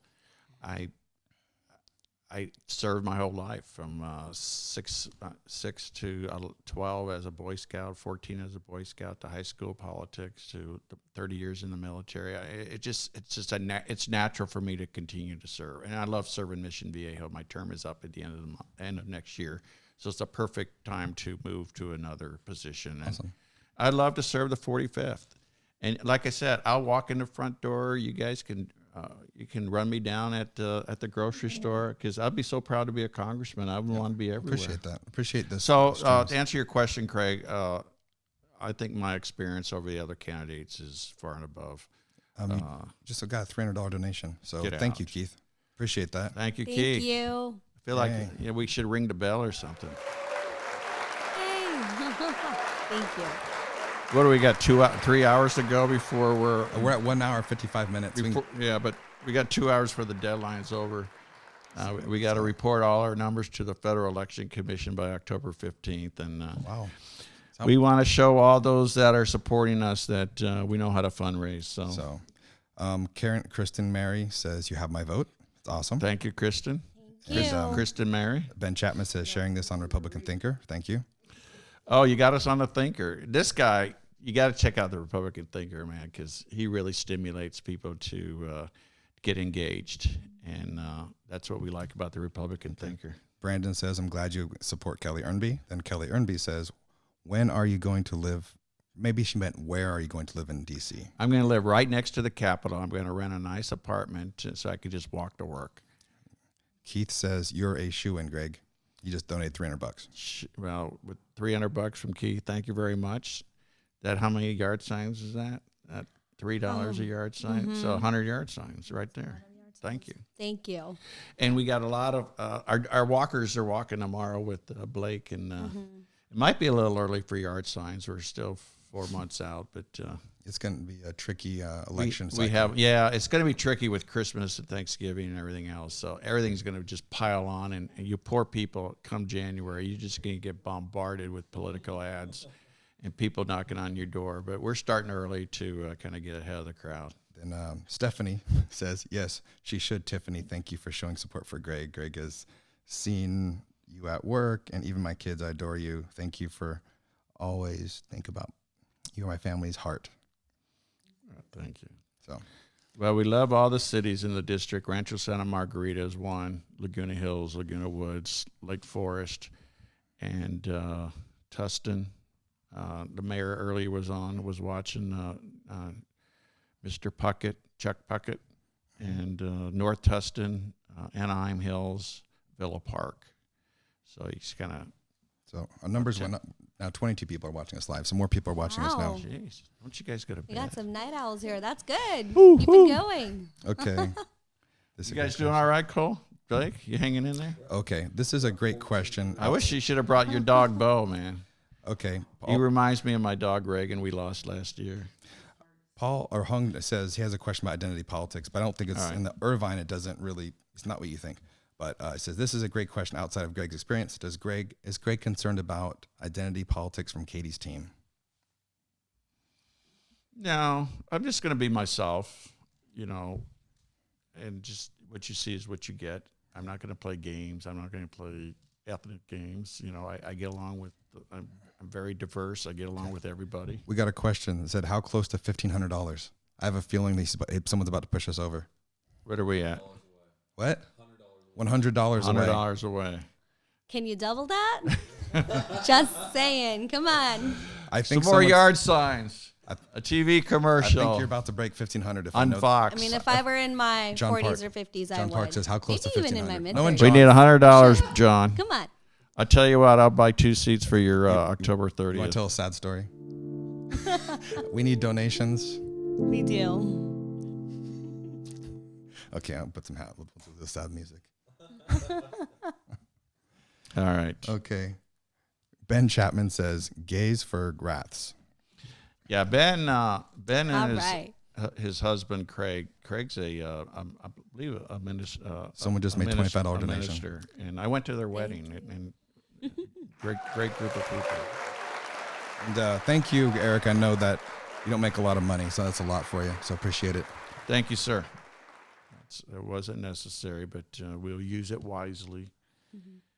Appreciate it. So if Eric, but I'm sure you're all getting bombarded tonight by every congressman or every candidate because we have this big deadlines. But we'll back off and let you enjoy first couple of days in October. Then we'll be back at it. But I can't believe Trump is. He was here last week or the week before, and he made like $15 million in California. I went to a lunch with the president in San Diego. Now you're getting a bunch of hearts and thumbs up from everybody because they're excited about the donations that just came through. All right. So. It's not for Trump. Did we cross 1,500 yet? We're still waiting. What are we at, 1425? 1425. All right. I'll tell you what, Kelly, you give me 75, I'll give you 75. We'll match it. If Kelly Ernby's still watching. I'm going to have to break over. I'm going to have to my wallet's in the car. Otherwise, I'd put us over 1,500. Anybody? Come on. All right. We don't need any. If you can't donate right now, go to our website and sign up to volunteer. Okay. So we want that too. Okay. As we're waiting for the 1,500 to cross the finish line. Yeah, we're fine. What did your family say to you when you first wanted to run for office? They thought I was crazy. No, I've always wanted to run, but being in the military, obviously you can't hold public office. So okay, hold on. We did it. We discussed it over. Was it Kelly? John Park. Thank you, John Park. Ben Chapman. Ben Chapman. All right. Awesome. Thank you, Ben. Ben and Craig, and Kelly and John. You guys are awesome. You're gonna make the treasurer work hard tonight, getting all these. And John just donated $100. John. So $1,600. Can we go 2,000? John Park. 2,000. All right, John. I guess give me 2 tickets for October. I believe it's October 30th. So I'll bring Sonia with me. I just want to. You're already going, Lucy. I just want to spike the football to everyone that makes fun of Facebook Live. You know how much crap I get on? No, this is like hanging out with friends. You kidding me? So people are just kind of hanging around. All of a sudden, I pop up that little screen on the left because it happens to me a lot. I'll be on Facebook, and a little screen will pop up says someone's on live, or you see like Trump on live, or they're doing this, or Pence or something. Yeah, there's this. All right. So I don't even have to go out and campaign. I just talk to all these people. Do we get any more? How many are we up to over here? What's that up to? There's 20 people watching live. How many hearts we got? 428 hearts. You love a bunch of thumbs up. Thanks, everyone. Who doesn't love Greg? Come on. Kelly's okay. John Parks had sent you over. Kelly said I have to give you more than that. Oh, Kelly. And Ben Chapman said Republican thinker just made $200 donation. Republican thinker. Yeah. So hey, Craig or Ben, tell me how many followers you have on that page. I know last time I talked to you it was like 110,000. Really? Yeah, if he could text us how many we got. He'll put it up in a second. Okay. Awesome. I mean, Ben and I met in 2014. I actually ran for U.S. Congress in 2014. It was an open seat. And Mimi Walters, I came in third. Mimi Walters won, and then the second. I did get really a lot of votes, 24%. She got 38, and the Democrat got 28. So I just missed second place by 3,000 votes. But I learned a lot. I've been in local politics now for 5 years at city council. I'm in my second term, and it's been good. I just love being around people. And we had ribbon cutting the other day. A new business came in. I give them a key to the city. I give proclamations to the business of the month. Where's the victory party going to be? Which one, March or November? March, we're just going to lay low. Okay. Probably lay low and just watch the numbers come in. But November, man, we're going to party hard. Ben said. And then when we go to Washington, we'll go to Old Eppett's Grill. That's my hangout. After work at the White House, we'd walk over to Old Eppett's Grill. You're going to be in D.C. for election night or here? No, I'll be here for. So when did I miss it? I was looking at a comment. No, it's going to be a tight race. You know, When I win the Wow. primary, it's going to be 1 or 2 points between Katie Porter and myself. It's going to be tight. So we got to really work. Republican- She's going to work really hard. Republican Thinker has 122,000 followers. 120. Wow. So if each of them give you $2, we're good. Yeah, if each of your people give me $100, how much is that? Maybe 1.2 million I think it's like or 11 million? 12.2 million. I did study math, Okay. so figure that, Sonia. Okay. Then If 120,000 people gave me $100, how much is that? 12 Sounds million? cool. Oh my God! so we have another question from the okay. audience. Eric says, "What are your thoughts on expanding Congress to make congressional districts smaller? Since with technology, people can vote remotely." That's a great idea. I like that idea, and it's a great question. I really appreciate you asking that because I haven't heard that lately yet. But I did. We did talk about it. I don't think it'll ever happen because I don't see anybody giving up their seat to say, "Oh yeah, let's have 200 instead of 435." So I'll bow out. I'll let you have this district. So I don't see it happening, but I do think it's a good idea. I think there's too many. But some of these states, I think Pennsylvania has hundreds of assemblymen or whatever they call them in Pennsylvania. But Also, I think we're okay at 435. We'll keep it there. I like the way it is, but that's a good point, and I appreciate Also, the question. what's your opinion on Ben Chapman running for Costa Mesa City Council? Yes, I think Ben is definitely a candidate, and you're going to have a U.S. congressman backing you here in the 45th district, and I think you should do it, Ben. I've been talking Ben into it. I don't know why he's holding It's a back. vacant seat. Nobody's in there. And Is this 2020 for 2020 Costa Mesa? for Costa Mesa so City we'll all run Council. together. We'll win together then. Yeah. And then you come visit me in Washington. I'll come visit you in Costa Mesa. Costa Mesa needs some help. There's some issues over there, and I know you know what they are, Ben. So keep working on it. Okay. In fact, I go there every Saturday morning. I'm in Costa Mesa. There's a great friend of mine, Tom Pollock. You guys probably know him. He ran the Tea Party group over there for a long time till he got sick. He's got some cancer he's working on. But we meet every Saturday for a prayer group, and he's just a good guy. And they're all praying for me. And thank you for all your prayers because that means a lot. All right, we'll wrap it up in a minute. We're going to wrap gotta it go up. home. Everyone's But, got to go. We last- got to get Sonia. last She's question. paying a babysitter. I don't think Eric. I don't think he drinks scotch. So that's the last question of the night. So hold on. No, I don't drink scotch. I do drink beer. I like beer. Okay. I got no problem with beer. So that's it. Thank you. What's that? What are we at? Axel and Kelly donated, and we're ending at 1775. Axel and We Kelly. went to 1775. Kelly, what did Kelly you, come in everyone. with? She's good? All right, I owe you 75, Kelly, and I'll double that. And we're going to get you elected. So have a good night, everybody. And